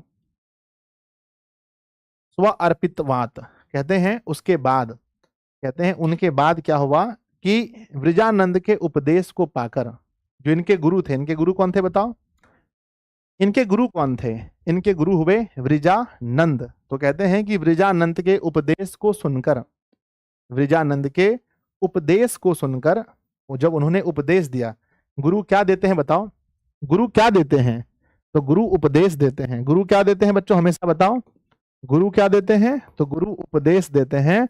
तो कहते हैं वृजानंद के उपदेश को सुनकर, वृजानंद के उपदेश को सुनकर ये क्या करने लगे बताओ, तो कहते हैं ये वैदिक धर्म का प्रचार करने लगे। जो वेद है हमारे, जो हिंदू धर्म में वेद है, कितने वेद हैं बच्चों, 4 हैं, ऋग्वेद, यजुर्वेद, सामवेद, अथर्ववेद, 4 वेद हैं। तो कहते हैं कि वैदिक धर्म का प्रचार इन्होंने करने लगे और सत्य का प्रचार, वैदिक धर्म के साथ साथ सत्य का प्रचार करने लगे, और यही इसके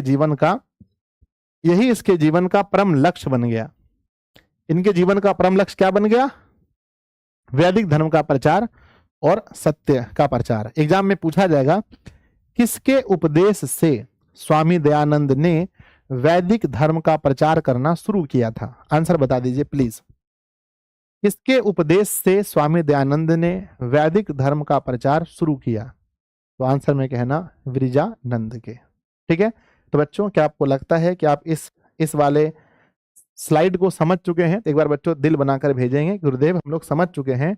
यहाँ बहुत अच्छे से लिखा गया है कि मूल शंकर अपने घर से बाहर चले गए, निकल गए, अपने घर को त्याग करके वो बहुत सारे साधु और संतों के साथ रहने लगे, और वो मथुरा पहुंचे जहां उनकी मुलाकात वृजानंद से हुई। और कहते हैं कि बच्चों वहां पर जाकर के उन्होंने ग्रंथों को पढ़ना शुरू कर दिया, है ना। यहाँ आर्य होना चाहिए बच्चों, आर्य, माफ कीजिएगा, कि हिंदू के जो ग्रंथ थे, आर्य मतलब हिंदू, आर्य मतलब हिंदू होता है, हिंदू के जो ग्रंथ थे उसको उन्होंने पढ़ना शुरू किया। और बच्चों वृजानंद के उपदेश को पाकर इन्होंने वैदिक धर्म का प्रचार और सत्य का प्रचार करना शुरू कर दिया। आगे लिखा है बच्चों, अगले में नेक्स्ट पेज में लिखा है, कहते हैं यत्र तत्र मतलब यहाँ वहां, धर्म आडंबरम खंडान अपि सचकात, है ना, सचकार, और यहाँ वहां जाकर के उन्होंने धर्म आडंबर का भी खंडन किया। जितने भी धर्म आडंबर चल रहे थे, मतलब गलत प्रकार का धर्म, जितने भी गलत प्रकार के धर्म आडंबर चल रहे थे उसको भी इन्होंने खंडन किया, उसको भी इन्होंने समाप्त किया। क्या क्या किया है इन्होंने जीवन में, देखते हैं। कहते हैं कि अनेके पंडिता, अनेके पंडिता तेन पराजित्यः, कहते हैं इन्होंने अनेक पंडितों को पराजित कर दिया। जो अपने आप को पंडित समझते थे, ज्ञान में इन्होंने अनेक पंडितों को पराजित किया। एग्जाम में पूछा जाए किसने अनेक पंडितों को पराजित किया, कहना स्वामी दयानंद ने। तस्य मते च दीक्षितः, और उन्हें दीक्षित भी दिया, है ना, कहते हैं तस्य, है ना, तस्य मते च दीक्षितः, और उन्हें दीक्षा भी दिया। बच्चों लिखा गया है कि स्त्री शिक्षायाम विधवा विवाहस्य मूर्ति पूजया खंडस्य असपृश्यतः बाल विवाहस्य च निवारणस्य तेन महान महान प्रयासः विभिन्न समाज उद्धारके सह कृतम। कहते हैं कि बहुत सारे महान समाज सुधारक के साथ मिलकर, बहुत सारे महान समाज सुधारक के साथ मिलकर इन्होंने क्या क्या किया बच्चों, याद करो। सबसे पहले इन्होंने स्त्री शिक्षा पर बल दिया। एग्जाम में पूछा जाएगा कि समाज सुधार के लिए स्वामी दयानंद ने क्या क्या किया, तो याद करो। सबसे पहला क्या किया, पहला स्त्रियों को पढ़ने का अधिकार, स्त्री शिक्षा पर इन्होंने बल दिया कि भैया महिलाओं को भी पढ़ना चाहिए। नंबर दूसरा, विधवा विवाह, अगर कोई महिला विधवा हो गई है तो वो फिर से शादी कर सकती है, बोलो हाँ या ना। बच्चों पहले चलता था सती प्रथा, यानी अगर औरत मर जाए तो पुरुष 2-3 ठो बिया कर लेगा, ठीक है ना मेरे बच्चे, 2-3 बिया कर लेगा, कोई दिक्कत नहीं है। लेकिन अगर पुरुष मर जाए तो उसी अग्नि में, उसी आग में महिला को भी पकड़ के पुरुष के साथ जला दिया जाता था, और बगल में ढोलक बजाता था ना, डिडग डिडग डिडग डिडग, ताकि कि आवाज जहां तहां नहीं जाए। तो बच्चों क्या आप मानते हो ये अच्छा था? क्यों सती प्रथा होगा, सता प्रथा क्यों नहीं होगा? क्यों अगर पुरुष मर गया तो महिला को जीने का अधिकार नहीं रहा? क्या उस पुरुष पर डिपेंड करता है महिला का जीवन? पुरुष शराब पी के मर जाए तो क्या महिला को भी उसी अग्नि में जला दिया जाए? क्या अच्छा नियम था ये? नहीं सर, तो ये बहुत गलत नियम था बच्चों, कि अगर पुरुष मर जाए तो उसकी पत्नी को जबरदस्ती अग्नि में डाल दिया जाता था या कब्र में जिंदा दफना दिया जाता था। ये बहुत ही गलत नियम था। तो कहते हैं कि इन्होंने कहा कि नहीं, अगर विधवा कोई महिला हो गई तो ये फिर से शादी करके अपना जीवन जी सकती है। और क्यों नहीं जिए बच्चों, क्यों नहीं जिए? मेरा मानना है कि बिल्कुल जीना चाहिए, है ना। तो कहते हैं कि स्त्री को पढ़ने का अधिकार इन्होंने दिलवाया, जो विधवाएं महिलाएं थी वो फिर से शादी कर सकती थी, ये अधिकार इन्होंने दिलवाया। और कहते हैं मूर्ति पूजा का खंडन, और ये बार बार कहे कि मूर्ति का पूजा भैया बंद करो और वेद ग्रंथ को पढ़ो, खाली मूर्ति पूजा करने से कुछ नहीं होगा। मूर्ति पूजा को इन्होंने बहुत खंडन किया, और छुआछूत को भी इन्होंने मिटाया, और बाल विवाह को इन्होंने रुकवाया। जो छोटे छोटे बच्चों का शादी हो रहा था 8 साल में, 9 साल में, बच्चों सोचो अगर अभी बाल विवाह होता तो क्या होता? अभी बाल विवाह होता तो मेरा शादी हो जाता 10 साल में, अभी मैं 25 साल का हूं, 15 साल का मेरा बेटा रहता और आप लोग का भी 2-3 ठो बेटा रहता, याद रखो, बेटा बेटी रहता आप लोग का भी, अगर बाल विवाह होता तो तो अच्छा किया था या गलत किया था? जय हो स्वामी दयानंद, बहुत अच्छा काम किए थे। कहते मेरे बच्चे, लिखा गया कि उन्होंने बाल विवाह को भी रोका था, और ये सभी निवारण क्या था? और महान प्रयास विभिन्न समाज सुधारक के सहकृतम, यानी बहुत सारे महान सुधारकों के साथ मिलकर, महान समाज हंस रहे हो, महान समाज सुधारकों के साथ मिलकर उन्होंने ऐसा किया था। बच्चों अगर आपको लगता है कि इस पेज को आप समझ गए, एक बार दिल बनाकर भेज दीजिए कि गुरुदेव आनंद आ रहा है, आनंद भरी मायो सत्य गुरु मैंने पाया, बहुत मजा आ रहा है सर। कहते हैं कि यहां वहां धर्म आडंबर जो चल रहे थे उसको उन्होंने खंडन किया, अनेकों पंडितों को इन्होंने पराजित किया और उन्हें दीक्षा दिया। और कहते हैं कि स्त्री शिक्षा पर इन्होंने बल दिया, विधवा विवाह को फिर से स्टार्ट करवाया, मूर्ति पूजा का इन्होंने खंडन किया, और छुआछूत को इन्होंने बंद किया, और बच्चों का जो शादी बाल विवाह जो हो रहा था उसका इन्होंने विरोध किया, और ना ये सभी काम इन्होंने किए हैं। तो बच्चों आपने याद रखना, अगर आपसे पूछा जाए इन्होंने क्या क्या किया है जीवन में, तो आप आराम से बता सको कि भैया इन्होंने क्या क्या जीवन में किया है। आ जाओ आगे बढ़े, नेक्स्ट आगे बढ़ते हैं बच्चों। तो बताइए महान थे या नहीं थे? बहुत महान थे। लिखा गया है स्व सिद्धांतानाम, यानी अपने सिद्धांतों को संकलनाय सत्यार्थ प्रकाश नामक ग्रंथम राष्ट्र भाषायाम विरच्य स्व अनुयायिनाम सह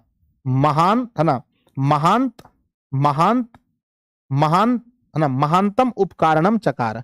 कहते हैं कि बच्चों इन्होंने खुद का एक ग्रंथ लिखा, इन्होंने खुद एक ग्रंथ लिखा बच्चों, किसके लिए? कहते हैं स्वयं सिद्धांत, यानी अपने जो सिद्धांत थे उनको इन्होंने एक संकलित किया। संकलित मतलब बुक के रूप में लिखा।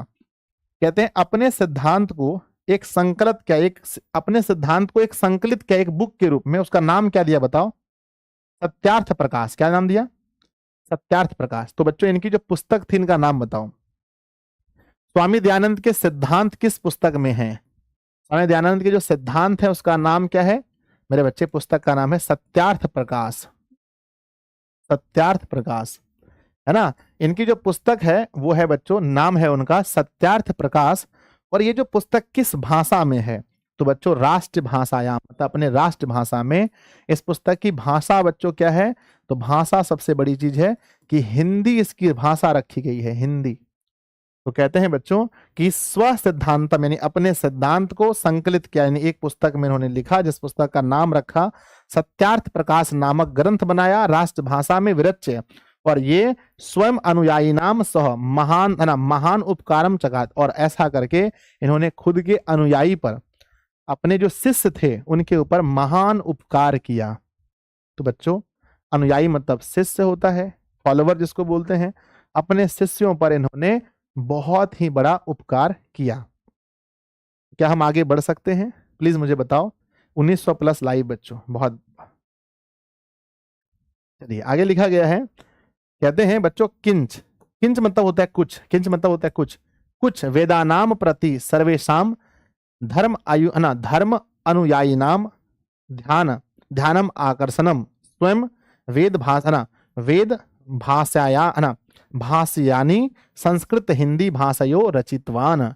और कहते हैं कि बच्चों कुछ वेदों के प्रति, कहते हैं कुछ वेदों के प्रति, कुछ वेदों के प्रति, कुछ वेदों के प्रति सभी धर्म अनुयायी का ध्यान आकर्षण करने के लिए, कहते हैं वेदों के प्रति अनुयायियों का ध्यान आकर्षण करने के लिए उन्होंने वेद को संस्कृत के साथ साथ हिंदी भाषा में भी इन्होंने रचित किया, लिखा।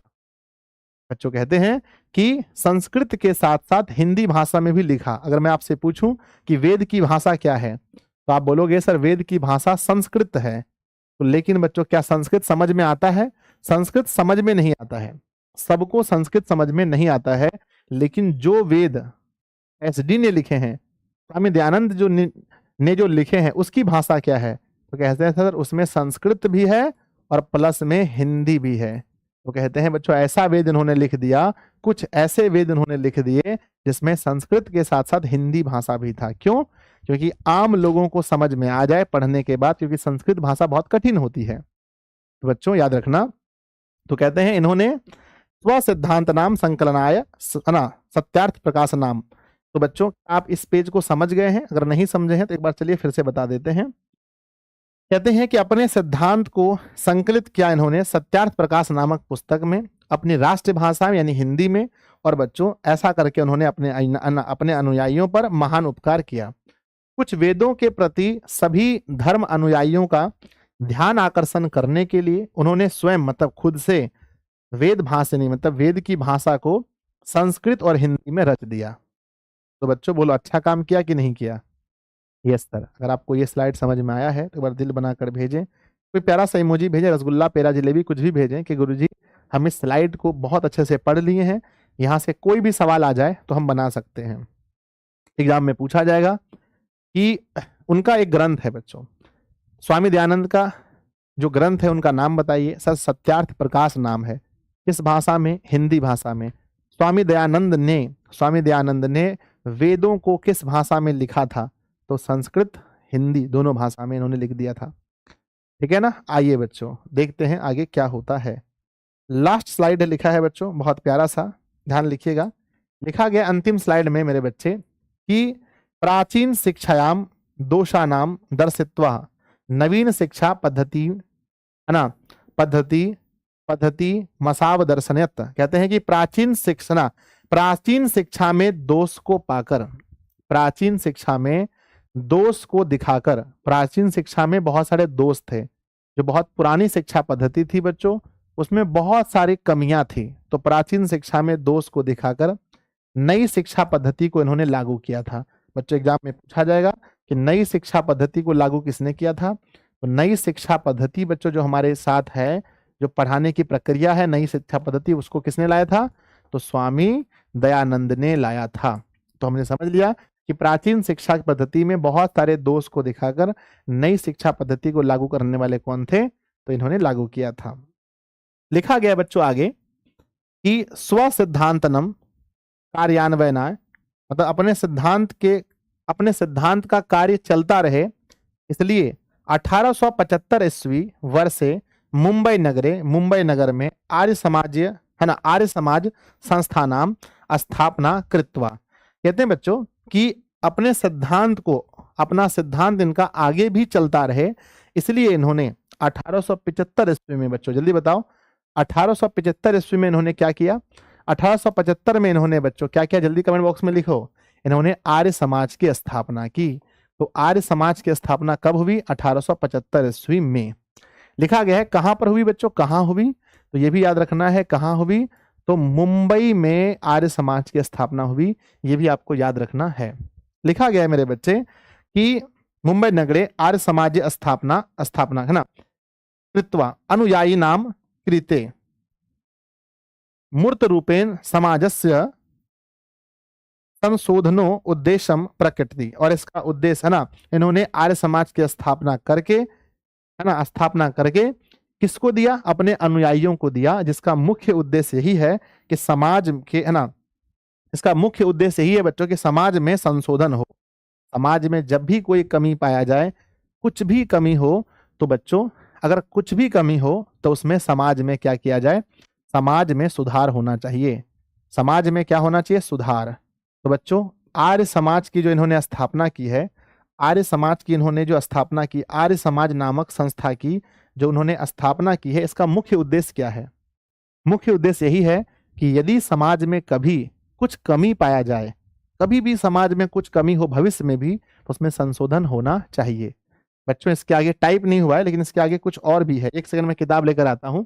इसके आगे भी है ना, एक सेकंड।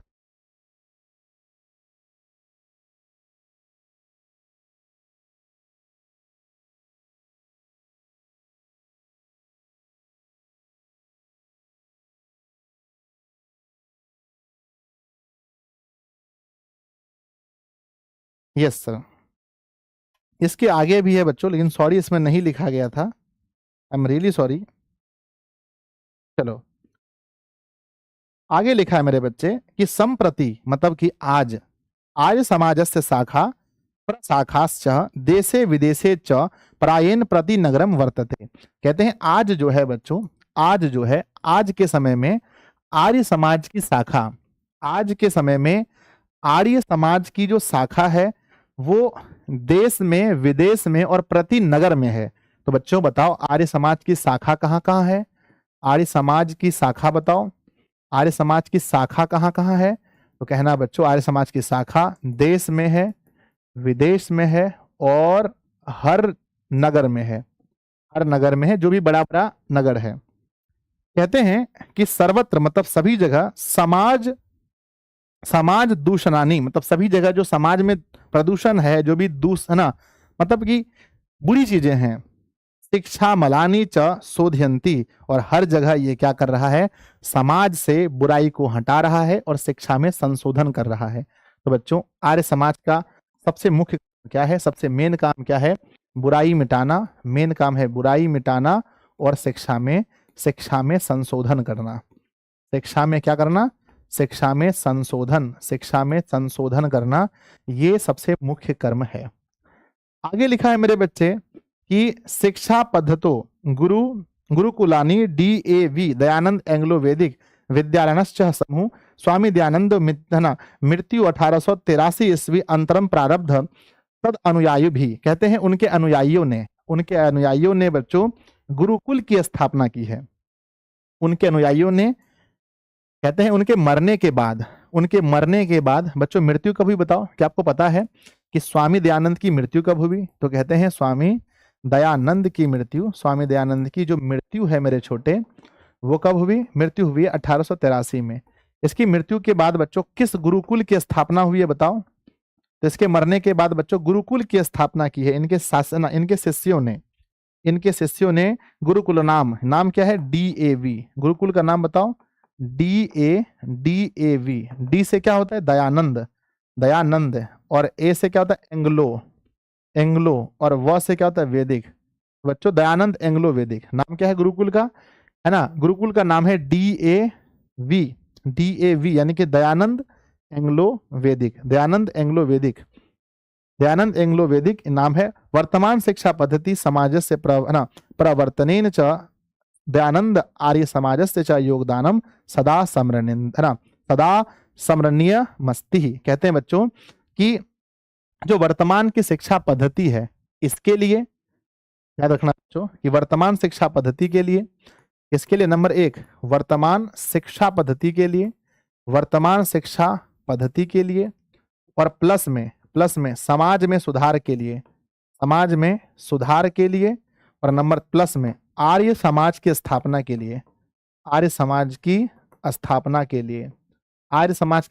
के लिए हम इन्हें हमेशा याद रखेंगे। पूरी दुनिया हमेशा इन्हें याद रखेगी। बोलो हाँ या ना? Yes sir.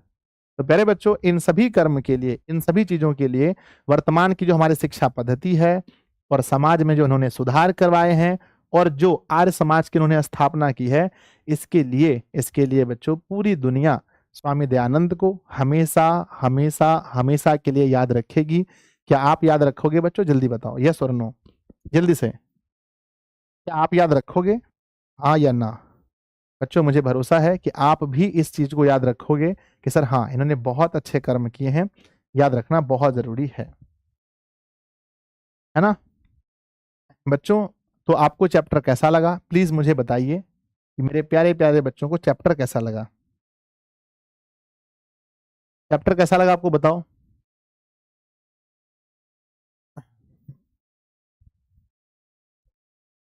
सर आपकी तबीयत कैसी है? बहुत अच्छी है मेरे बच्चे। आपको चैप्टर कैसा लगा? सर मस्त लगा, बहुत अच्छा लगा, गजब लगा। लगना भी चाहिए बच्चों, हमेशा अच्छा लगना चाहिए। चलिए मेरे कुछ सवाल हैं, इसका जवाब आपको देना है। क्या आप दे सकते हैं? चलिए शुरू करते हैं। पहला बच्चों हम जो चैप्टर पढ़ रहे हैं ये कौन सा चैप्टर है? Sir chapter number 9। चैप्टर का नाम क्या है? स्वामी दयानंद। स्वामी दयानंद का जन्म कब हुआ? 1824 में। कहाँ हुआ? गुजरात में। कौन से गांव में? टंकारा में। मृत्यु कब हुई? 1883 में। आर्य समाज की स्थापना किसने की? स्वामी दयानंद ने। कब की? 1875 में। कहाँ की? मुंबई में। और बच्चों अगर आपसे पूछा जाए किसकी शाखा देश विदेश और देश विदेश और प्रति नगर में है, तो कहेंगे आर्य समाज की शाखा। बच्चों इन्होंने किसने विधवा विवाह को शुरू करवाया? स्वामी दयानंद ने। बाल विवाह को बंद करवाया, स्त्री शिक्षा पर बल दिया, अछूतों को अधिकार दिया किसने? तो लिखेंगे बच्चों, माफ कीजिए, दलितों को अधिकार दिलाया किसने? तो स्वामी दयानंद ने।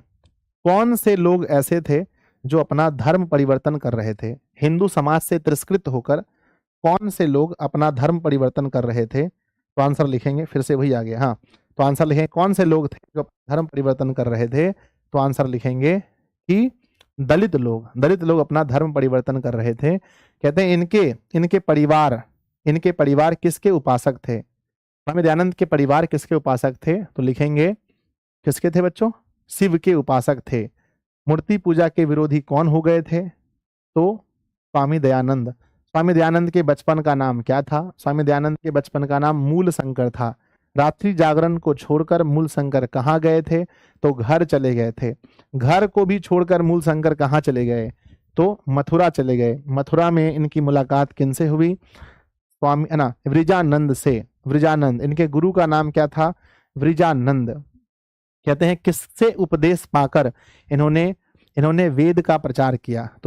तो लिखेंगे वृजानंद से। इन्होंने कुछ वेदों को किस भाषा में लिखा? तो लिखना संस्कृत और हिंदी में। पूछा जाएगा क्वेश्चन आपसे ये बच्चों कि ये बताओ कि इनका जो ग्रंथ है, इनके खुद के सिद्धांत का एक ग्रंथ है, उनका नाम बताओ। सत्यार्थ प्रकाश को किस भाषा में लिखा गया है? हिंदी भाषा में। आइए बच्चों सवाल लगाते हैं। हम उम्मीद करते हैं मेरे बच्चे बिल्कुल सही लगाएंगे। तो प्लीज आप लोग सबसे पहले क्लास को लाइक कीजिए। मैं आप लोगों से रिक्वेस्ट करता हूं कि सभी प्यारे प्यारे बच्चे क्लास को लाइक करेंगे एक साथ। प्लीज सब लोग लाइक करेंगे, क्लास को जल्दी से लाइक कर देंगे। जितने बच्चे हैं सब लोग क्लास को लाइक करेंगे जल्दी से, जितने भी प्यारे प्यारे बच्चे हैं। सवाल शुरू हो रहा है। पहला सवाल है कि गुजरात प्रदेश स्थित टंकारा किसका जन्म स्थान है? तो आपको पता है कि टंकारे में स्वामी दयानंद का जन्म हुआ था, ऑप्शन सी। अगला है स्वामी दयानंद के गुरु कौन थे? स्वामी दयानंद के गुरु ब्रिजानंद थे, ऑप्शन सी। अगला, स्वामी दयानंद किस शताब्दी में जन्मे थे? तो स्वामी दयानंद जो थे 1824 का मतलब ये हुआ कि हम 1900 की ओर बढ़ रहे हैं, मतलब 19वीं शताब्दी में जन्मे थे। अगला, स्वामी दयानंद की शिक्षा किस भाषा में प्रारंभ हुई थी? उन्होंने पढ़ना शुरू किया था बच्चों संस्कृत में, मैंने आपको बताया था। अगला, दयानंद को कौन उपदेश दिए थे? तो उनके गुरु जिनका नाम था बिरजानंद, है ना, बिरजानंद था। स्वामी दयानंद किस प्रकार का पाठ है? तो बच्चों लघु कथा, निबंध है, काव्य है, कथा है? निबंध है, ये एक निबंध है। स्वामी दयानंद एक प्रकार का निबंध है। अगला क्वेश्चन है आर्य समाज के संस्थापक कौन है? आर्य समाज के संस्थापक स्वामी दयानंद है, ऑप्शन सी। स्वामी दयानंद का जन्म किस प्रदेश में हुआ था? स्वामी दयानंद का जन्म गुजरात में हुआ था, ऑप्शन डी। अगला, स्वामी दयानंद किसके संस्थापक हैं? आर्य समाज के संस्थापक हैं, ऑप्शन ए। स्वामी दयानंद ने किसकी रचना की है? वेद की, मेघदूतम की, सत्यार्थ प्रकाश की या पुराण की? तो आपको पता है कि बच्चों उन्होंने सत्यार्थ प्रकाश की रचना राष्ट्रभाषा में की है, ऑप्शन नंबर सी होगा। प्लीज मुझे बताइए 10 सवाल में मेरे प्यारे बच्चों ने 10 में कितना सही किया है? प्लीज प्लीज प्लीज बताओ कि 10 सवाल में आपने कितना सही किया है? बच्चों 10 में से आपने कितना सही किया है? 10 में से 10 होना चाहिए मुझे लगता है सभी बच्चों का। 10 में से 10, 10 में से 10। आज जो अगला क्वेश्चन लिखा गया है, अगला सवाल है स्वामी दयानंद का निधन कब हुआ? तो हमने पढ़ा था अभी 1883 ईस्वी में उनकी मृत्यु हो गई। अगला क्वेश्चन है किसका नाम मूल शंकर था? तो स्वामी दयानंद का नाम मूल शंकर था। अगला आता है स्वामी दयानंद का जन्म किस ईस्वी में हुआ था? जन्म तो हर किसी को पता है 1824 में हुआ था। अगला, स्वामी दयानंद का बचपन का नाम क्या था? बचपन में से मूल शंकर के नाम से सब जानते थे। अगला, स्वामी दयानंद का जन्म किस प्रकार के परिवार में हुआ था? इनकी फैमिली कैसी थी बच्चों? फैमिली कर्मकांडी फैमिली थी, मैंने बताया था पहले उस समय। दयानंद का परिवार किसके उपासक थे? तो दयानंद के परिवार भगवान शिव के उपासक थे, हम लोग पढ़ लिए थे। कौन हिंदू समाज से तिरस्कृत होकर धर्म परिवर्तन कर रहे थे? आपको पता है दलित लोग ऐसा कर रहे थे। अगला, आर्य समाज की स्थापना किस नगर में हुई थी? आर्य समाज की स्थापना मुंबई में हुई थी। आर्य समाज की स्थापना किस ईस्वी में हुई थी? आर्य समाज की स्थापना 1875 ईस्वी में हुई थी। अगला क्वेश्चन, सत्यार्थ प्रकाश नामक ग्रंथ को किस भाषा में लिखा गया था? मैंने बोला बच्चों की राष्ट्रीय भाषा में, यानी उस समय इसको हिंदी भाषा में लिखा गया था। मेरे सभी प्यारे बच्चे बताएंगे कि 20 सवाल में से आपने कितना सवाल सही किया है? 20 में से, 20 में से, 20 सवाल में से आपके कितने सवाल सही हो गए? प्लीज मुझे भेजिए कि महोदय हमारे 20 में से पूरे 20 हो गए, 19 हो गए, 18 हो गए, कितने सही हो गए? मिस्टेक हो ही नहीं सकता है, गलती से भी आप चाह के भी गलती नहीं कर सकते हो। अगर आप बहुत अच्छे से पढ़ते हो तो चाह के भी मिस्टेक नहीं हो सकता है बच्चों, समझ लिया करो। अगला सवाल आपके सामने आता है 21 नंबर में, किस काल में समाज दूषित हो गया था? हम लोग पढ़े थे ना कि मध्य काल में समाज पूरी तरह से दूषित हो चुका था। अगला, रात्रि जागरण को छोड़कर मूल शंकर कहाँ गए? वो घर चले गए थे, ऑप्शन नंबर बी होगा। किसकी स्थापना 1875 में हुई थी? 1875 में आर्य समाज की स्थापना हुई थी मुंबई में। अगला, किसका प्रचार दयानंद ने किया था? शुद्ध तत्व ज्ञान का प्रचार दयानंद ने किया था, ऑप्शन ए। अगला, समाज और शिक्षा के उद्धारक कौन थे? समाज और शिक्षा के उद्धारक कौन थे? स्वामी दयानंद थे, ऑप्शन बी। अगला आता है मध्यकाल में किसके आडंबर दिखावा था? मध्यकाल में किसमें आडंबर दिखावा था? तो बच्चों धार्मिक काम में बहुत ही ज्यादा दिखावा हो रहा था पूजा पाठ में। अगला, कौन मेधावी थे? तो बच्चों मेधावी की बात करें तो दयानंद पढ़ने में बहुत मेधावी थे, शुरू से ही बहुत मेधावी थे। किसकी शाखा देश विदेश में है? तो अभी थोड़ी देर पहले पढ़े थे कि आर्य समाज की जो शाखा है वो देश विदेश में है। मूल शंकर को किसकी प्रति अनास्था हो गई? किसके प्रति अनास्था हो गई? तो जब उन्होंने मूसे को प्रसाद खाते देखा तो मूर्ति पूजा के प्रति उनके मन में अनास्था हो गई। अगला, कौन प्रसाद खा रहा था? चूहा, बाघ, बैल, बकरा। तो चूहा खा रहा था मेरे बच्चे। अगला सवाल है, सत्यार्थ प्रकाश के रचनाकार कौन है? सत्यार्थ प्रकाश जो ग्रंथ है वो खुद दयानंद का ग्रंथ है, ऑप्शन डी। अगला, स्वामी दयानंद कौन थे? स्वामी दयानंद समाज सुधारक थे। याद रखना बच्चों, कैसे थे? समाज के सुधारक थे, तो शिक्षाविद नहीं, समाज सुधारक याद रखेंगे। अगला सवाल है, स्वामी दयानंद का जन्म किस गांव में हुआ था? स्वामी दयानंद के गांव का नाम आपको पता है, ये टंकारा नहीं, कंटारा नहीं बच्चों टंकारा गांव में हुआ था, ऑप्शन सी। अगला आता है, स्वामी दयानंद के लिए कौन सा पर्व उद्बोधक सिद्ध हुआ? यानी कौन सा ऐसा पर्व था जो उसके जीवन का टर्निंग पॉइंट था बच्चों? दुर्गा पूजा, दीपावली, रामनवमी या शिवरात्रि? आपको सबको पता है शिवरात्रि टर्निंग पॉइंट था जीवन का। DAV दयानंद एंग्लो वैदिक विद्यालय की स्थापना किसने की? बच्चों DAV कॉलेज जो स्थापना है विद्यालय, इसकी स्थापना स्वामी दयानंद के मरने के बाद हुआ था। 1883 के बाद उसके अनुयायियों ने किया था, शिष्य ने। स्वामी विरजानंद ने, स्वामीनंद ने, राम मोहन ने, दयानंद के अनुयायी ने। तो दयानंद के अनुयायियों ने किया था। मूल शंकर को विरजानंद के दर्शन कहाँ हुए थे? मूल शंकर को विरजानंद यानी गुरु उनके कहाँ मिले थे? मथुरा, वृंदावन, वाराणसी या प्रयाग में? तो मथुरा में मिले थे। मूल शंकर को मूर्ति पूजा के प्रति अनास्था होने के दूसरे वर्ष में किसका निधन हो गया? मूल शंकर की माता का, मूल शंकर की बहन का, मूल शंकर के पिता का, मूल शंकर की पत्नी का? अब बताओ यहाँ क्या ऑप्शन देंगे? ससुर दिया था वहां, यहाँ ऑप्शन में भी नहीं है, तो मूल शंकर की बहन का। अगला सवाल है बच्चों, खत्म हो गया। अब यहाँ से क्वेश्चन बैंक 37 में मुझे भरोसा है अपने प्यारे प्यारे बच्चों पर, है ना। दिशा ऑनलाइन क्लासेस का बच्चा नहीं रहेगा कच्चा, क्योंकि वो पढ़ता है सच्चा और सच्चा।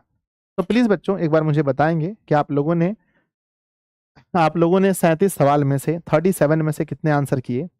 मुझे उत्तम कुमार, मधु कुमारी, तृप्ति, प्रिया कुमारी, है ना, दिलखुश, सरवन, पप्पू, सुशील, आदर्श, आप सभी पर मुझे बहुत फक्र होता है, गर्व होता है कि आप लोग 37 में से 37 सही किए। यानी संस्कृत में कोई सवाल गलत हो जाए, ऐसा हो नहीं सकता है। आइए बच्चों शुरू करते हैं हमारा क्वेश्चन बैंक। क्यों भी कहता है कि भैया देखो हम वही हैं जो बिहार बोर्ड ने हमसे पूछा है। बिहार बोर्ड के द्वारा पूछे गए प्रश्न है कि स्वामी दयानंद के लिए कौन सा पर्व उद्बोधक सिद्ध हुआ? तो याद रखना शिवरात्रि। अगला सवाल है, स्वामी दयानंद का जन्म किस गांव में हुआ? तो स्वामी दयानंद का जन्म टंकारा में हुआ, ऑप्शन नंबर सी। अगला सवाल, स्वामी दयानंद का जन्म किस परिवार में हुआ? ऑप्शन कर्मकांडी परिवार में हुआ। याद है आपको? सवाल अगला है, DAV विद्यालय की स्थापना किसने की? तो स्वामी दयानंद के अनुयायियों ने। स्वामी दयानंद का परिवार किसके उपासक थे? जस्ट हम लोग पढ़े थे कि भगवान शिव के उपासक थे। स्वामी दयानंद ने किस संस्था की स्थापना की? जस्ट हमने पढ़ा था आर्य समाज की स्थापना 1875 में की। स्वामी दयानंद के बचपन का नाम क्या था? हम लोग जस्ट पढ़े थे मूल शंकर बचपन का नाम था। स्वामी दयानंद की शिक्षा की शुरुआत किस भाषा से हुई? अभी जस्ट पढ़े थे संस्कृत भाषा से हुई। स्वामी दयानंद कौन थे? जस्ट पढ़े थे समाज सुधारक थे। अगला, आर्य समाज की स्थापना, आर्य समाज संस्था के संस्थापक कौन है? तो स्वामी दयानंद हैं, ऑप्शन नंबर बी। अगला आता है, स्वामी दयानंद ने किस नगर में आर्य समाज की स्थापना की? आर्य समाज की स्थापना कहाँ पे हुई थी? तो बच्चों कहते हैं मुंबई में हुई थी, ऑप्शन बी। स्वामी दयानंद का जन्म कब हुआ? 1824 में हुआ। अगला है ना, गुजरात प्रदेश स्थित टंकारा गांव में किसका जन्म स्थान है? तो स्वामी दयानंद का है, ऑप्शन नंबर सी। अगला आता है, स्वामी दयानंद का जन्म किस राज्य में हुआ? तो बच्चों गुजरात में हुआ। याद है आपको? अगला पूछा है, रात्रि जागरण को छोड़कर कहाँ चले गए? तो रात्रि जागरण को छोड़ के वो अपने घर चले गए थे, और घर को भी छोड़कर मथुरा चले गए बाद में। स्वामी दयानंद घर को छोड़कर घना घूमते घूमते कहाँ पहुंचे? तो घर को छोड़कर कहाँ पहुंचे? मथुरा पहुंच गए थे। DAV विद्यालय की स्थापना कब हुई? 1883 के बाद कह लो, या 1883 में, मृत्यु के बाद 1883 में। अगला सवाल है, स्वामी दयानंद के गुरु कौन थे? तो विरजानंद उनके गुरु थे। अगला क्वेश्चन है, सत्यार्थ प्रकाश के लेखक कौन है? तो स्वामी दयानंद हैं, जो उनका प्रमुख अपना ग्रंथ है। बच्चों खत्म हो गया। तो बच्चों प्लीज मुझे बताओ कि 19 सवाल बिहार बोर्ड ने अभी तक पूछे हैं इस चैप्टर से, और आपको क्या लगता है कि 19 सवाल में आपने कितने सवाल सही किए? मेरे बच्चे मुझे आप पर पूरा भरोसा है कि आपने 19 में से 19 सवाल सही किया होगा, और एक भी सवाल मिस्टेक नहीं हुआ होगा। बच्चों जैसा हमारा ऑब्जेक्टिव एग्जाम के लिए मोस्ट इंपॉर्टेंट है वैसा ही सब्जेक्टिव भी है, तो प्लीज आप लोग फोकस करेंगे कि 2 नंबर जो है, 2 अंक जो है वो सब्जेक्टिव से हैं। तो क्या आप सभी सब्जेक्टिव के लिए तैयार हैं? एक बार हाँ या ना लिखकर भेजिए कि यस सर तैयार हैं। तो अब प्यारे बच्चों हम लोग सब्जेक्टिव पर फोकस करेंगे, ठीक है। 1 इंच भी मत हिलना, पूरा देखना बच्चों। पूछा गया है पहला सवाल कि स्वामी दयानंद कौन थे, उनके बारे में लिखिए। भाई साहब इनके बारे में लिखते लिखते हाथ थक जाएगा कि स्वामी दयानंद कौन थे। स्वामी दयानंद आधुनिक भारतीय समाज के महान उद्धारक थे। उसने स्त्री शिक्षा, है ना, स्त्री शिक्षा, माफ कीजिएगा, बाल विवाह, मूर्ति पूजा खंडन, छुआछूत एवं, अच्छा माफ कीजिएगा, यहाँ बाल विवाह नहीं विधवा विवाह होगा, विधवा विवाह और वहां लिखा है बाल विवाह जैसे कार्यों में महत्वपूर्ण योगदान दिया है। क्या आप लिख पाएंगे? तो प्लीज एक बार दिल बनाकर भेजिए गुरुजी, बहुत प्यार से हम लोग लिख पाएंगे। सवाल अगला है, स्वामी दयानंद कब से मूर्ति पूजा के विरोधी हो गए? सबको पता है स्वामी दयानंद कब से मूर्ति पूजा के विरोधी हो गए और क्यों हो गए? कहते हैं जब उन्होंने एक मूसे को भगवान शिव पर चढ़ाए गए प्रसाद को खाते हुए देखा तो उनके मन में ऐसा लगा कि यदि भगवान मूर्ति में होते तो मूसे को प्रसाद खाने कभी ना देते। तो बच्चों लिखा गया है शिवरात्रि के रात स्वामी दयानंद ने एक मूसक को भगवान के चढ़ाए गए प्रसाद को खाते हुए देख लिया, जिससे उसके मन में मूर्ति पूजा के प्रति अनास्था समाप्त हो गई और उसी रात उसने घर का त्याग कर दिया। ऐसा नहीं है बच्चों, उसी रात वह घर का त्याग नहीं किया था और वह रात्रि जागरण छोड़कर घर चले गए, ये लिखना था। और वह रात्रि जागरण छोड़कर घर चले गए। छोड़कर कहाँ चले गए? घर चले गए। हो जाएगा? बोलो यस और नो। लिख देंगे बच्चों, हाँ या ना, एक बार प्यारा सा इमोजी बना के भेजेंगे गुरुदेव, हो जाएगा। सवाल नंबर 3 है कि स्वामी, है ना बच्चों, स्वामी दयानंद ने समाज के लिए क्या क्या किया? आपको मैंने पढ़ाया था बच्चों क्या क्या किया, सबको पता है।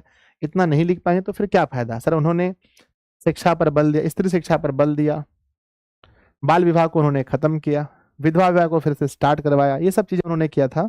नेक्स्ट अगला सवाल है, स्वामी दयानंद का जन्म कब और कहाँ हुआ था? पता है 1824 में गुजरात के टंकारा में उनका जन्म हुआ था, ये भी बहुत अच्छे से मालूम है। अगला सवाल है, आर्य समाज की स्थापना कब और किसने की? आर्य समाज की स्थापना 1875 में स्वामी दयानंद ने की। अगला सवाल है बच्चों कि स्वामी दयानंद समाज के महान उद्धारक थे, कैसे? बच्चों इसलिए समाज के महान उद्धारक थे क्योंकि उन्होंने समाज के लिए बहुत सारे कार्य किए थे, है ना। जो समाज के लिए बहुत सारा काम करेगा तो वह समाज के लिए उद्धारक होगा ही होगा। अगला सवाल है बच्चों कि वैदिक धर्म के प्रचार के लिए स्वामी दयानंद ने क्या किया? वैदिक धर्म के प्रचार के लिए स्वामी दयानंद ने कुछ वेदों को हिंदी और संस्कृत में लिख दिया था। वैदिक धर्म और सत्य के प्रचार के लिए स्वामी दयानंद ने अपना पूरा जीवन समर्पित कर दिया। वेदों के प्रति सभी अनुयायियों का ध्यान आकर्षित करने के लिए उन्होंने वेदों के उपदेशों को संस्कृत एवं हिंदी में लिख दिया। तो बच्चों क्या आप लिख पाओगे? हाँ लिख कर भेजो कि हाँ सर मुझे पता है कि वैदिक धर्म के प्रचार के लिए उन्होंने क्या किया, एक इमोजी बनाकर जरूर भेज देना। अगला सवाल है बच्चों मध्यकाल। लिखा गया है कि मध्यकाल में भारतीय समाज में फैली कुरीतियों का वर्णन अपने शब्दों में करें। आपको मैंने बताया है कि मध्यकाल में कौन कौन सी कुरीतियां थी। छुआछूत था, जाति विभेद था, स्त्री शिक्षा पर विभेद था, विधवा विवाह पर विभेद था और मेरे बच्चे कह सकते हैं बाल विवाह पर था। तो कहते हैं मध्यकाल में अनेक गलत रीति रिवाजों से भारतीय समाज दूषित हो गया था। जातिवाद, छुआछूत, अशिक्षा, विधवा की दुर्गति आदि अनेक उदाहरण थे जो भारतीय समाज को अंधेरे की ओर ले जा रहे थे। दलित हिंदुओं ने समाज से अपमानित होकर धर्म परिवर्तन शुरू कर दिए थे। ये हाल था मध्यकाल में। अगला क्वेश्चन है बच्चों, स्वामी दयानंद ने समाज के उद्धार के लिए क्या क्या किया है? ये वही रिपीट क्वेश्चन है जो हम लोगों ने कई बार पढ़ा है। क्या क्या किया है आपने पढ़ा है।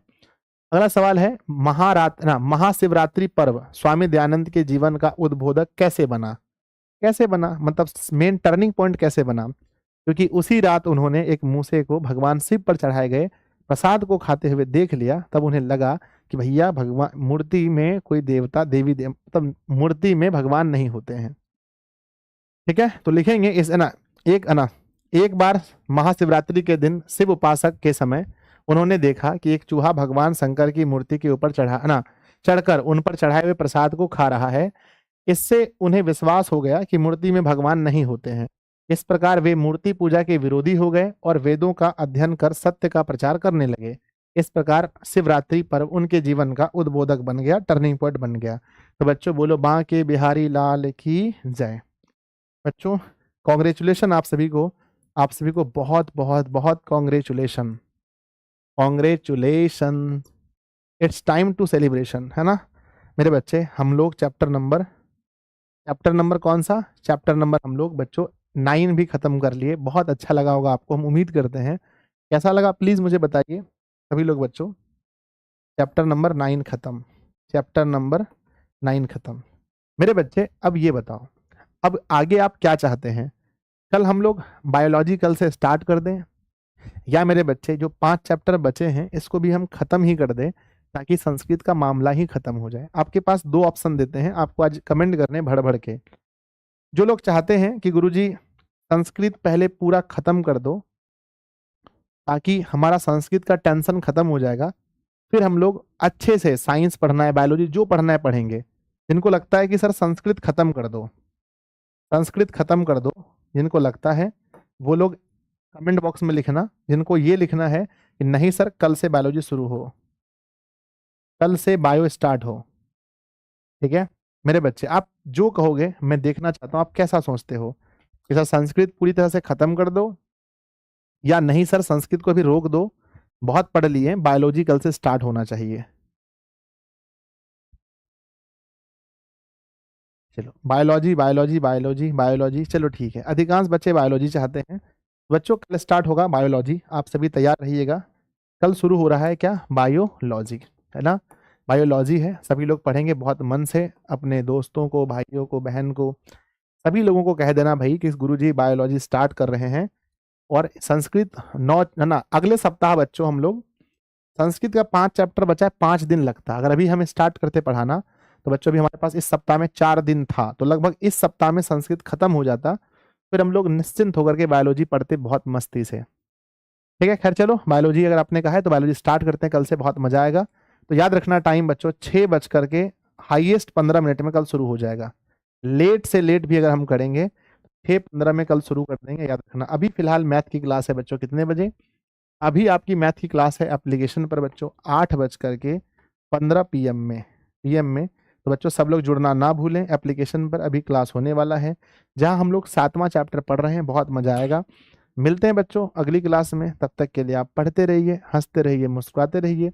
स्कूल आपका बंद हो गया है, अगर आप लोग कहेंगे बच्चों कि नहीं सर मैथ की क्लास सुबह कर दीजिए ताकि हमारा संस्कृत और आगे बढ़े, तो बच्चों है ना, अगर आप लोग कहेंगे कि सर सुबह क्लास मैथ का कर दो, ठीक है, तो बच्चों कुछ दिन हम मॉर्निंग में आपको मैथ पढ़ा देंगे और इवनिंग में हिंदी पढ़ा देंगे, ठीक है ना। तो बच्चों चलो स्कूल अगर बंद हो गया है तो मैथ की क्लास बच्चों कल सुबह भी होगी, अभी तो होगी ही 8:15 में, और कल सुबह भी बच्चों 7 बजे क्लास होगी। जिससे क्या होगा, 7 कर दें या 8 कर दें बच्चों? 7 ठीक रहेगा क्या?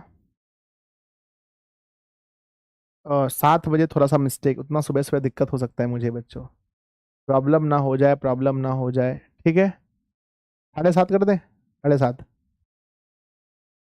नहीं नहीं, जो टाइम है वही रहने देते हैं, 7 AM, ठीक है बच्चों, 7 बजे। तो सुबह 7 बजे भी होगी। तो मिलते हैं अगली क्लास में, तब तक के लिए आप पढ़ते रहिए, हंसते रहिए, मुस्कुराते रहिए। लव यू बच्चों, बाय। अभी क्लास होगी 8:15 में मैथ की क्लास, और फिर सुबह भी होगी सुबह 7 बजे, ठीक है। बाय सभी को।